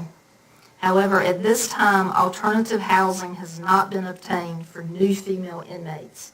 North Carolina Division of Prisons has implemented a 14-day suspension of intake and transportation of inmates for Department of Public Safety prisons. Work that's originally scheduled for the month of April, the plumbing system will be assessed and repairs will be made or scheduled. That actually has started today. They were in working all day today on the plumbing system. We will continue to obtain pricing and finalizing the design for the new layout of the control room. Streamline camera and computer wiring in the control room. Also, installation of a new HVAC system to supplement in the nurses station. And then Montgomery Technology is scheduled to mobilize on April the 13th. The first items on their construction schedule that will be scheduled to happen in the month of April are dumpster delivery, material delivery, lifts. They will start the demolition of the sliders. They will run conduit for the doors, and also the single hollow metal frames and doors will be installed, as well as start the installation of the new frames and doors. Montgomery Technology Systems contract completion date was based on the facility being vacant and available while work was taking place. If alternate housing cannot be found for the female inmates, there may be increased costs and delays in completing the project. This is especially of concern during the demolition portion of the project. Okay, so we still have inmates in jail at this present time. And of course, we're going to have transients coming through the jail through the whole period of time to be held before they can be taken somewhere else. And, I'd just like to point out, too, that the jail report has 47 people in jail for this miraculous thing that could never be done, that it was always going to grow the jail population instead of the permitted amount of, 87, we have 47. Gee, it can be done when it has to be done. And so I just want to remind the board of that. Anything else? Thank you. We're going to take a short recess.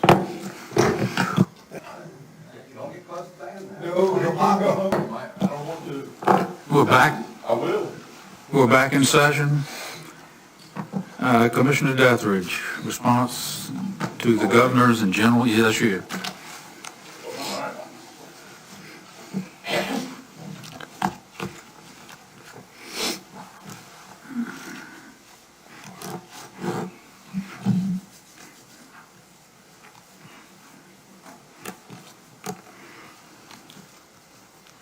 Give me a minute. Kind of caught me flat-footed. I was having a cake.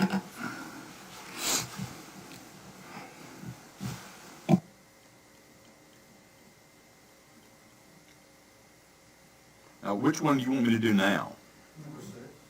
Number 6. Number 6, okay.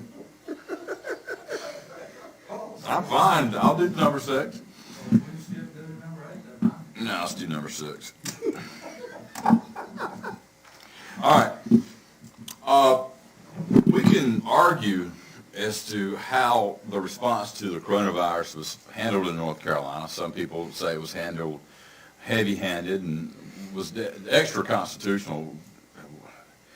As y'all know, the executive order came down from the governor on a Saturday. There was supposed to be a concurrence with the Council of State, which did not happen.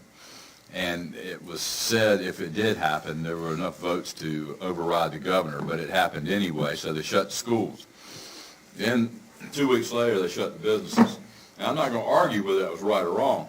I'm going to argue we need to have a response for this if it ever happens again, and I think it will. I think this pandemonium that we're seeing in America right now, and in North Carolina, and in my Deathridge household, people are rung up. The media has got people so that they're frightened to death. And the next time we have a pandemic, and there's been many of them, this is not the first one, but the next time we have it, there'll be this kind of response again. And there's absolutely no way we can survive as a nation if we shut down the economy like we have this time. We've shut it down. It's shut down, and we were speaking earlier about sales tax and what if we have a V-shaped recovery. I'm afraid if we're shut down through May, we will have a recovery and then we'll have a relapse. And at some point, a year from now, we're going to be talking about how this was a bad idea to shut the economy down in North Carolina for 3 months. So what are we going to do? There's a lot of things we should have done, and we have been failed by our state government, our federal government. We've been failed by the corporate elitists that have moved so many manufacturing facilities for pharmaceuticals offshore, which probably is going to change. It may actually take an amendment to the Constitution, but I don't think you're going to be able to do that after this. I think that's going to be one of those products like our defense industry that's going to have to stay here within our borders because we can't have this happen again in America.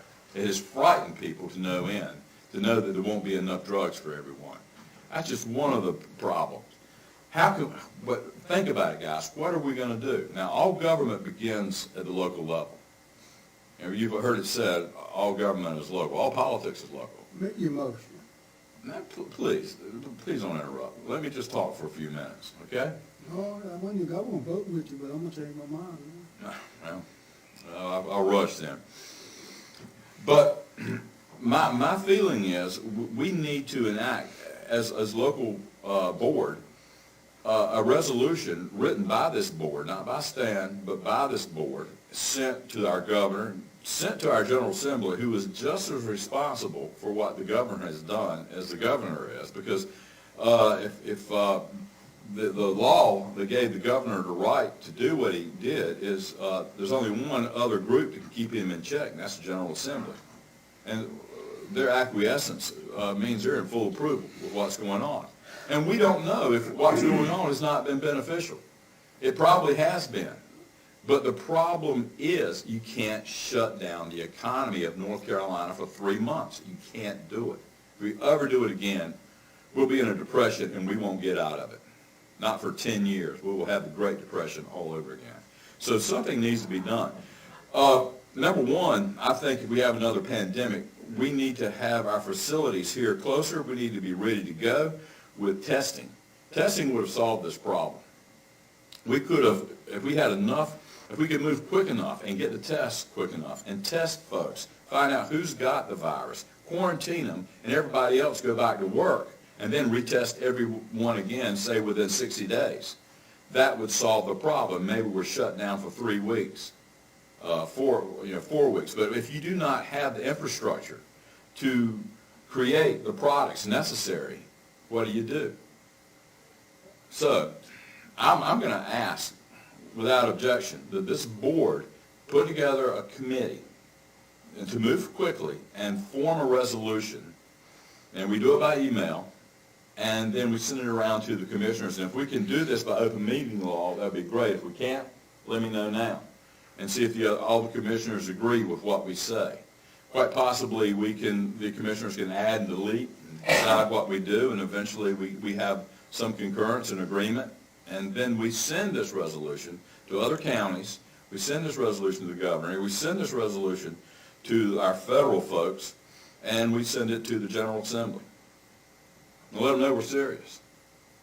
Because I don't know if they know how serious we are and should be. Is that your motion? I could format a better motion if you'd like, but do you get the gist of that? Do we all have the gist? Put it in a sentence or two. Okay?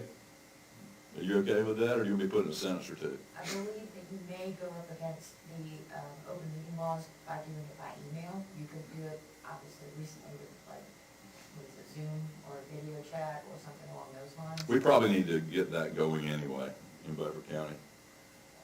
We've got the infrastructure to do it. Well, I'm not for that. What? Zoom. No, we can have, are you guys okay with a special call? Commissioner? We can get to Morris? that point? Stan, I think it's a good idea to express our feelings, but I don't know that it's something that can't be done between now and our next meeting so that we vote on it at the next meeting. I mean, you stop and think about all the things they've got going on and it's on the plate up there now. I mean, nobody is just going to go on somebody's desk after they're printed out. So, Look, I would say this, if we do that, can we at least talk to each other by email, seriously, and then vote on it at the next meeting? So that when we come in here, there's not a whole lot of argument between us. We're in agreement. We can't do that? Can't do it by email. That makes sense. Well, Commissioner Richardson, yeah. you can't do it as an organized effort by a vote of the board or acquiescence of the board, but you as an individual can lobby all the rest of the commissioners individually to come to some kind of an agreement. But the board can't do it as a board function because of the open meeting laws.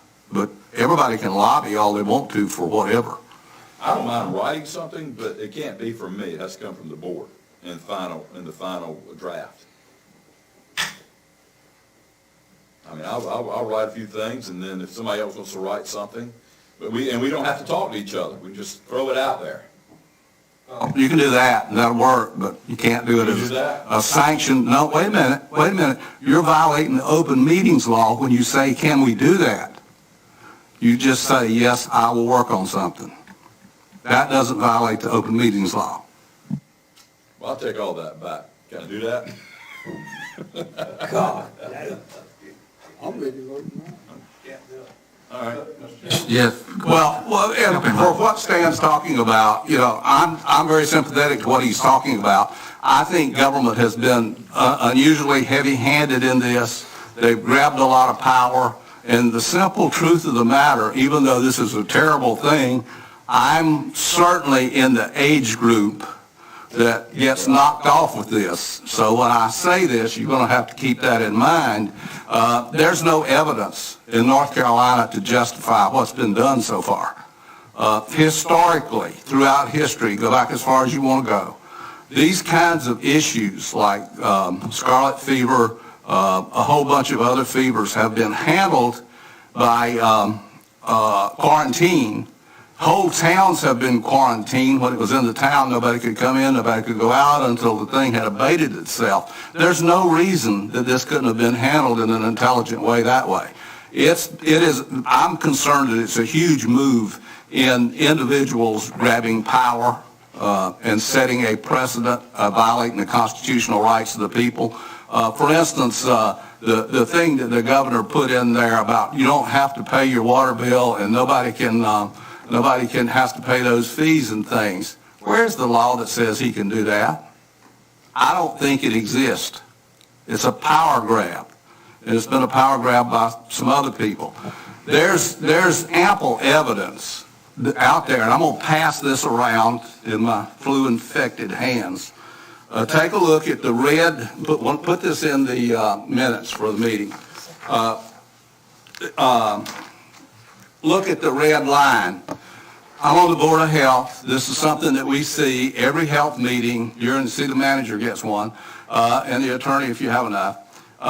This comes out every meeting. The red line is this year, and that's the influenza incidents that he was describing, that the health director described for North Carolina for this year. Notice this, it's below the last 2 years in the number of incidents. So, and you can say, well, it's been kept down because we took these strong actions. Well, okay, where are all the deaths that are going to come from the virus? They're supposed to be coming at us. But if you look at the curve and look at the end of April, you see that the virus season is over at the end of April. And the state doesn't even keep records on it after the end of April. They start up again in October. So I think the people in Washington, D.C. know this. When I hear the president's news conference and all these people saying things, this curve is always in the back of my mind. Put this curve in the back of your mind and listen to those news conferences and what those so-called experts up there say. They're all playing off of this curve. So I'm concerned. I think we should do a resolution because the economy is going to suffer. You're not going to believe how bad the economy is going to suffer. I don't care how much money they pump into it. The economy runs not on money, but on people and the demand of people, not on money. Commissioner Langley. Well, I think what we also have to consider is that what the governor proposed is something that he can pull back at any given time. It's not something that's etched in stone that it's going to be X number of days. I mean, if this thing turns around, as you say, certainly I would think that he would certainly rescind any order that he has placed out there. And I think probably by the time that we meet again, this may be a moot point. Well, no, if I can answer that. My emotion, my prerogative here is not so much now. My emotion is to get things going so the next time we have a pandemic and we have a pandemonium that will ensue afterwards with this 24-hour news cycle, that we're able to handle it. We're not going to be able to handle another shutdown in government. We will not. It will not happen. We'll be so fortunate if they shut down for 3 months. We don't have a disruption in the food chain. And then you start wondering, well, we saved a lot of lives for not getting the flu, and then people start dying of starvation. And you start pumping $2 trillion. We're going to have to print the money. We're going to have inflation. We've never had anything like this, $2.2 trillion, and there's going to be another tranche coming after that. We've never had, this is unprecedented in America. Plus, you shut down people's businesses. It's hard to restart a business. It's extremely hard. Chamber of Commerce, which I put a little faith in, says that 24% of all businesses will not reopen. These are terrible figures. And that's if we go through April. Now, if you go through May and say, oh, well, maybe we'll get it done in June, that's going to be terrible. Now, I'm not faulting the governor on this. I'm not even faulting the General Assembly.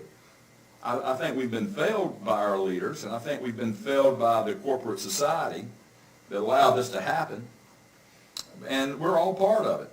If we elected these guys. But we've got to let folks know here from the local level, to Raleigh, to Washington, D.C., to the corporate elites, this can't happen again. I know there's some libertarians out there right now thinking, I have jumped ship.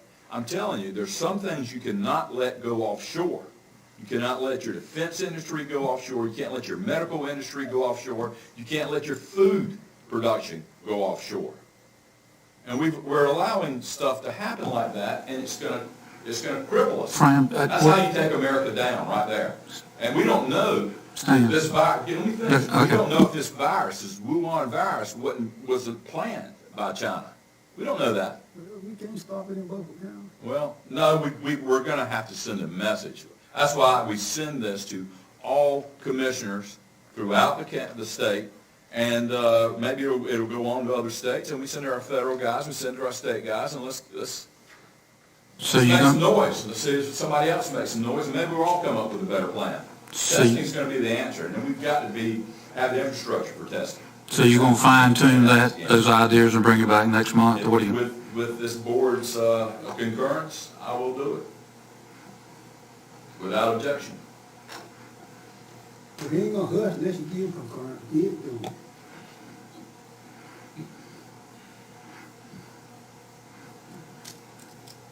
You want to make a vote, or just say, go do it? Wait, we through with discussion? Yeah, what's the motion?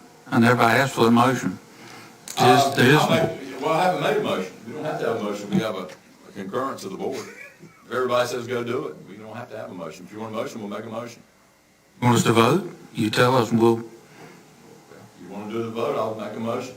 I just say go stand, do things, stand. Well, we got one. Booth said it earlier. I ain't gonna vote for it. I'm just telling you, I'm just trying to get you to quiet. Okay, we ready to vote? All in favor for Do item? we make the motion then? No, we're good. Motion?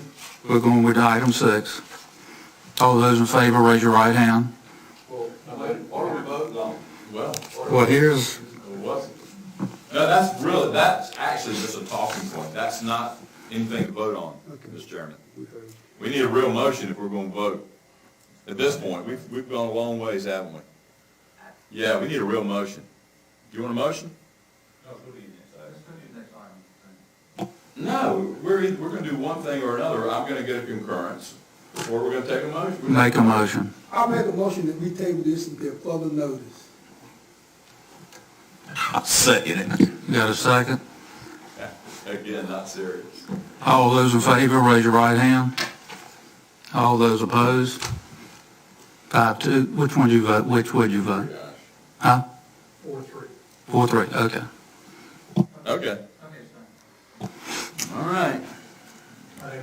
This is a nice message. I don't think that stops you from going forward with writing up something. Yeah. That's what we said. Pretty much I'm stopped right here. Go, Stan. Any commissioner can bring anything he wants to, anytime he wants to the board. Any commissioner can do that. If you want to get concurrence, just like you send it to other commissioners and ask for their comments, personal yourself, they comment, you put it together and bring it back. But it cannot be of action of the board done out that way, because that's against the open meetings law. Okay, Commissioner, Okay, you wanna you're do on number 7. Number 7, all right. Which one is?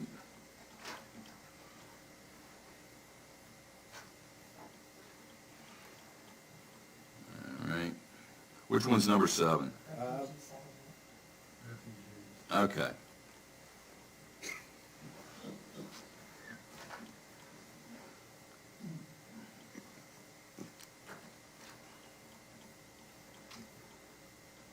Okay. This is one of my constituents brought this to me. I told him I'd put it up, makes perfect sense. This resolution regarding the refugee settlement in North Carolina, I'm going to read it very quickly. Whereas the Trump administration, unlike its predecessor, is listening to state and local governments on whether they want to accept settlement of refugees, and whereas North Carolina Governor Roy Cooper has written to federal officials saying that North Carolina will accept settlement of refugees, and whereas jihad terrorist groups like ISIS have openly boasted of inserting their terrorists into the refugee stream, and whereas refugees granted asylum in the United States are granted immediate rights to receive all forms of welfare, a right to retain for life, and are thus subsidized by American taxpayers, with part of that paid subsidy by the state and locality where they are settled. Be it therefore resolved that Beaufort County refuses to accept settlement of refugees in our county, and that this decision be communicated to the state and federal government. Commissioner Richards. When we talk about settlement of refugees, we're not talking about individuals who decide to migrate to the United States. Yes. We're talking about when the government, whoever that is, decides that they're going to take in 200,000 people from Syria into the United States, or they're going to take in people from other places as large, massive groups. And actually what's happened with these people is once they have gotten into the United States, they've tended to settle into ghettos, and Minnesota being the greatest example of a Muslim ghetto that you can think of. And this causes problems, but the Trump administration has said you don't have to accept these refugees if you don't want to, even though the governor has said that he will accept the refugees. The Trump administration is listening to local governments and making their decision. That's what this motion is about. Discussion. What I'm thinking is it even constitutional for the governor to make that request that we receive humanitarian quotas of refugees from other areas, unknowing what that may entail? So, I mean, it's an open border concept that some people embrace and others don't.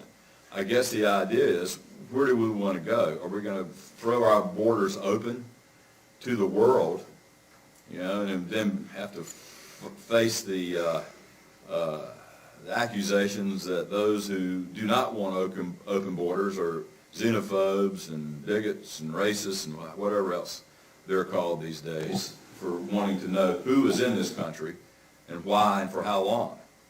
So what do we do? Which tack do we take?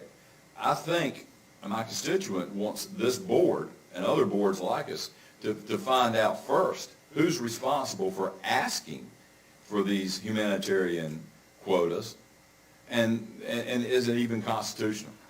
I don't know. And then if it is constitutional, is it wise? Is it wise policy for North Carolina to become part of such? John, you have a question?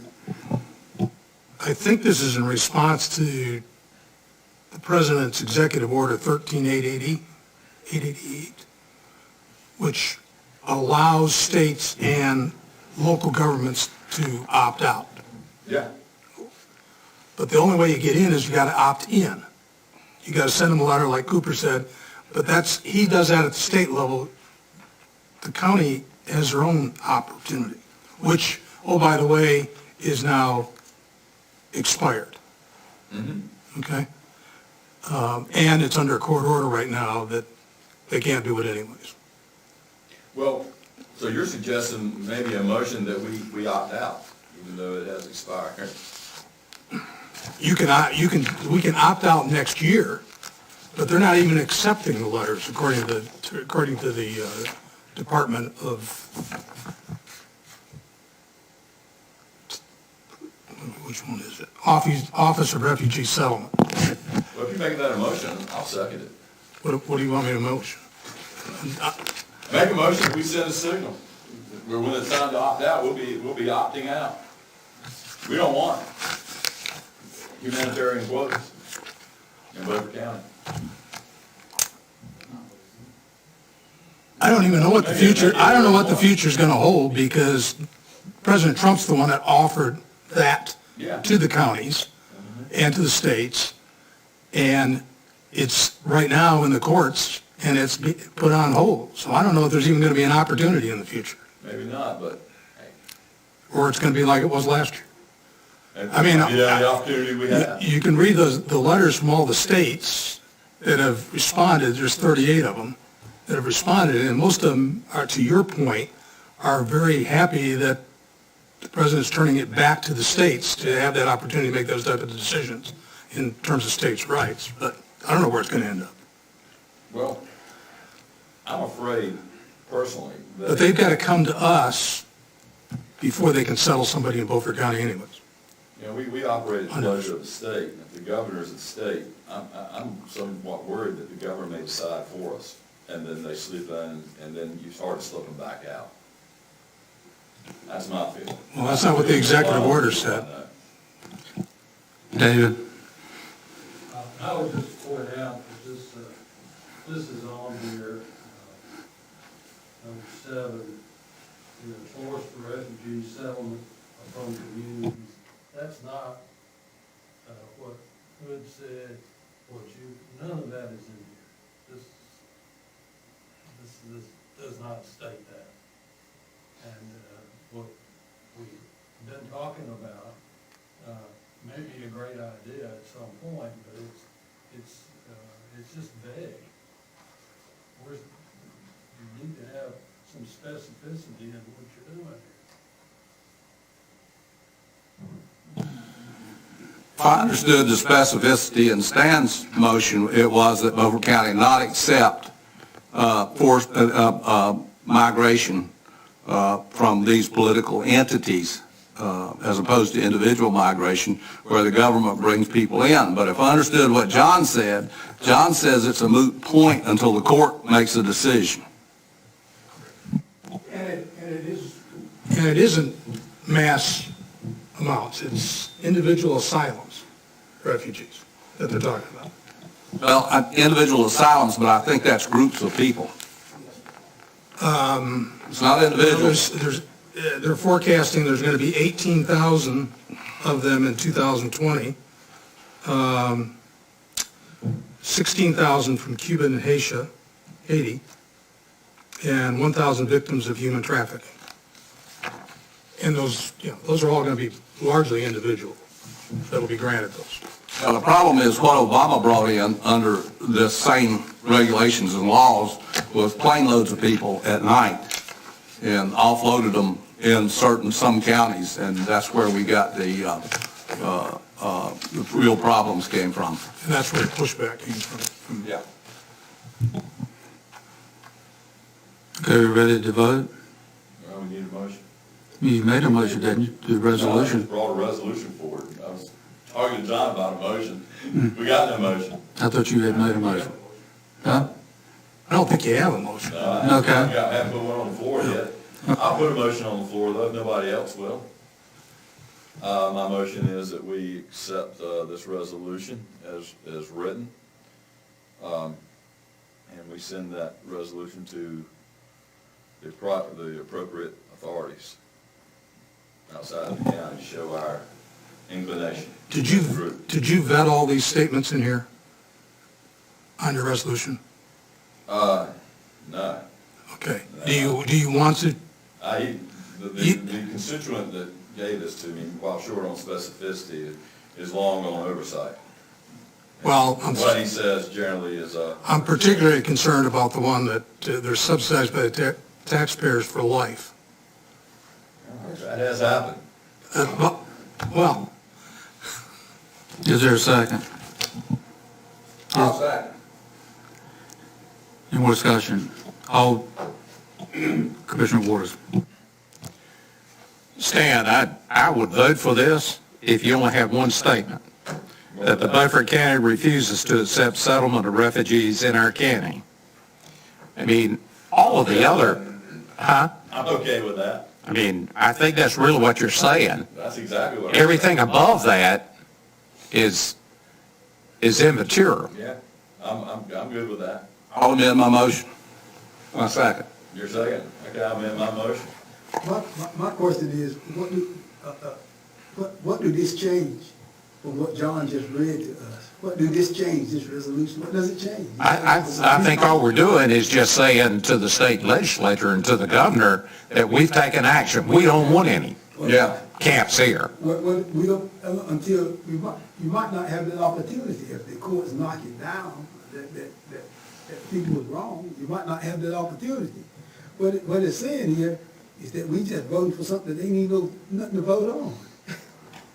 I think it's Is that right? According to John's, I think what you're gonna have to do is if you wanna do this, we gotta do it next year, yes. in the fall. Hold on a minute. Let me tell you what we gotta do. I brought forth a resolution. I presented it. Yeah. I was gonna make a motion. I may have made the motion. Did I make a motion? Okay, I made a motion. I am pulling back my motion in deference of what Frankie Waters has put forth. And Hood has amended his second. We got a motion on the floor. Call the question. State that. Read that one more time. Let's burnish it up a little bit. No. It's next to the very last, or the very last sentence. Be it therefore resolved that the Beaufort County refuses to accept settlement of refugees in our county, and that this decision be communicated to the state and the federal government. Perfect. Time to vote. All those in favor, raise your right hand. All those opposed, 5-2. Very good. That was easy. All right. All right, guys, it's time to discuss concealed carry for Beaufort County employees. In most Beaufort County government buildings, we were going to bring this up again. We all knew it was coming. And the changes in here, I'm not going to read it again, but the changes in here are that we make sure the folks are qualified and the manager would be responsible for that, besides having a concealed carry permit. And we talked about that last time. It would be a management thing as to who is extra qualified to carry on premises and protect themselves and those around them. What we talked about last time actually was that if we did this, the manager is going to, of course, as the manager, going to be responsible for these employees to know about them, but that he is to bring, if we pass this, he is to bring us back at the next meeting a set of policies and rules that he wants to use, and that we are going to approve them or disapprove them, whatever. The resolution just states forth a principle, and when it's approved by this board, the manager tinkers with how it works, how it happens. But he brings the policy back to the board as a part of the resolution so that everybody knows what's going on. Exactly, and then we vote on it.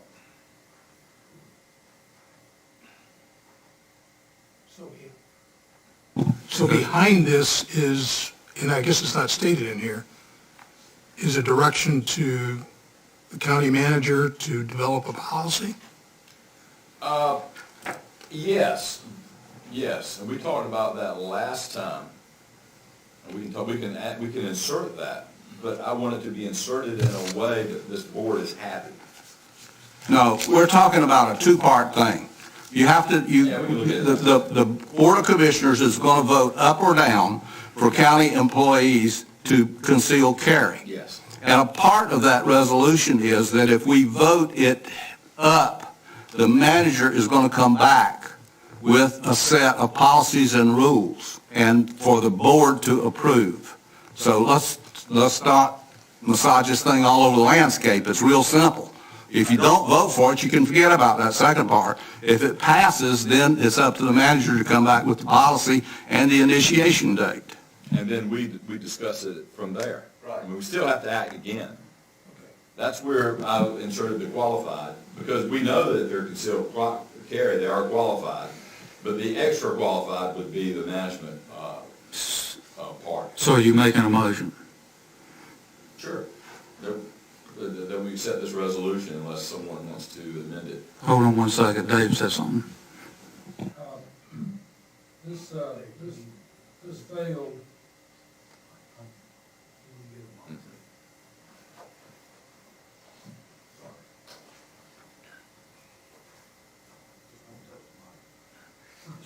Got what? Don't breathe on it. Or anything else in there. Walk back in a serpentine motion.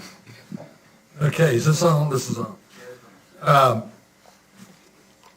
From the November meeting, this failed 3-3 of 6 people who were voting. And it was not to come up again for 6 months, which would be May. This is April. No, Just want to point that out. which one are you talking about? The employees? Or are you talking about the other concealed carry for all citizens of Beaufort County? I think that's the one you're referring to, because if I remember correctly, we didn't vote. You remember that, Hood? We did not vote on this one. You're thinking of the other one that was before that. This is the second iteration. And I think this iteration was in December. It was in December. Okay, I'm right. Sorry. Taylor will say, be it therefore resolved, Beaufort County Commissioners support and defend the Second Amendment of the United States Constitution and are hereby greatly resolved to allow concealed carry privileges for all qualified and approved Beaufort County government employees in most of Beaufort County government's buildings. It's the same thing. Now it's different. It's all employees in most of the buildings. Yeah, well, it's not allowing the public at large. That's different. If we allow the public at large, then the specific of that would be to allow the employees. But since we did away with the general and we're dealing with a new specific, which that specific being just the employees, it's totally different. It's like apples and oranges. This is employees also. No, this is just employees. Why don't you bring it back next month? No, I think we Okay. Bring it back next month. That's what I would do. Because you've also got to modify this to include in there the direction to the county manager. Yeah. Okay. And I would also- Direction, I will do that. I would also suggest that instead of many, or most of the county government buildings, that we identify those, or at least identify those that we're not, Okay, we can do that. so that you eliminate confusion from the employee standpoint. Well, yes, that will be fine. I can go with that. Next month, Moving on, thank you. on the agenda. Items for discussion, flood maps. Mr. Manager, do something easy, flood maps, the status.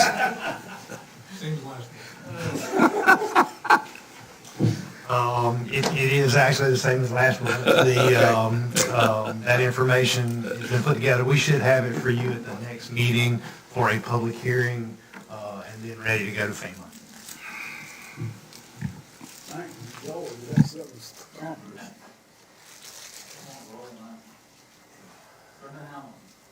Well, I make this short and sweet. You know, I'm chairman of the committee on Brenda Hamilton, who was killed by some unknown wild animal in the Pantego neighborhood. And I can tell you that, you know, I accused last month, I'm going to accuse again this month. The sheriff is not here to give this report about what is going on with the things that have been sent away. I do have the information from the manager about where they were sent and the person to contact there. I have not contacted them yet. But I'm dismayed that the sheriff won't show up to discuss this, and I'm leaning more and more to the fact that I think this whole investigation was fouled up by the sheriff, and we've got a real serious problem here, and I'm going to do my very best in the next month to contact the people who have the samples and to come back to this board with an answer so we can move this thing forward. But I'm very concerned this family and these people deserve better than they have gotten from Beaufort County.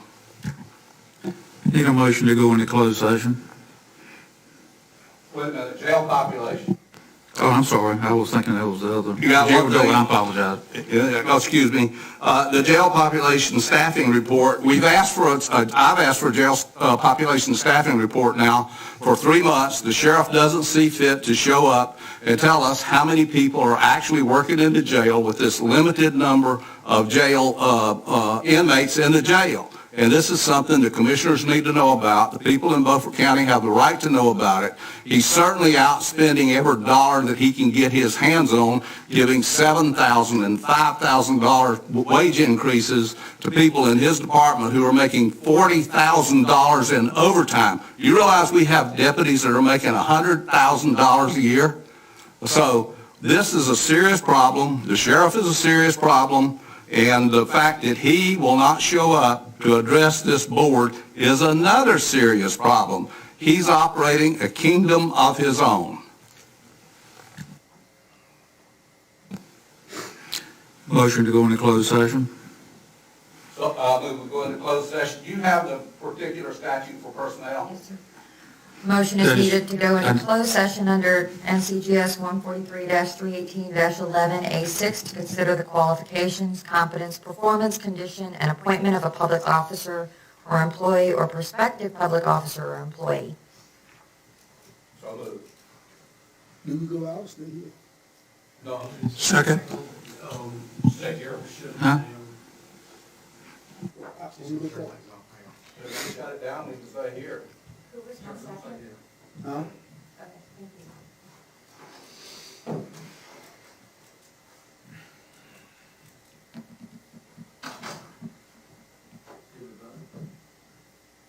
It was a request from a commissioner, so I don't, we voted, we have to go vote for Yeah. a closed session.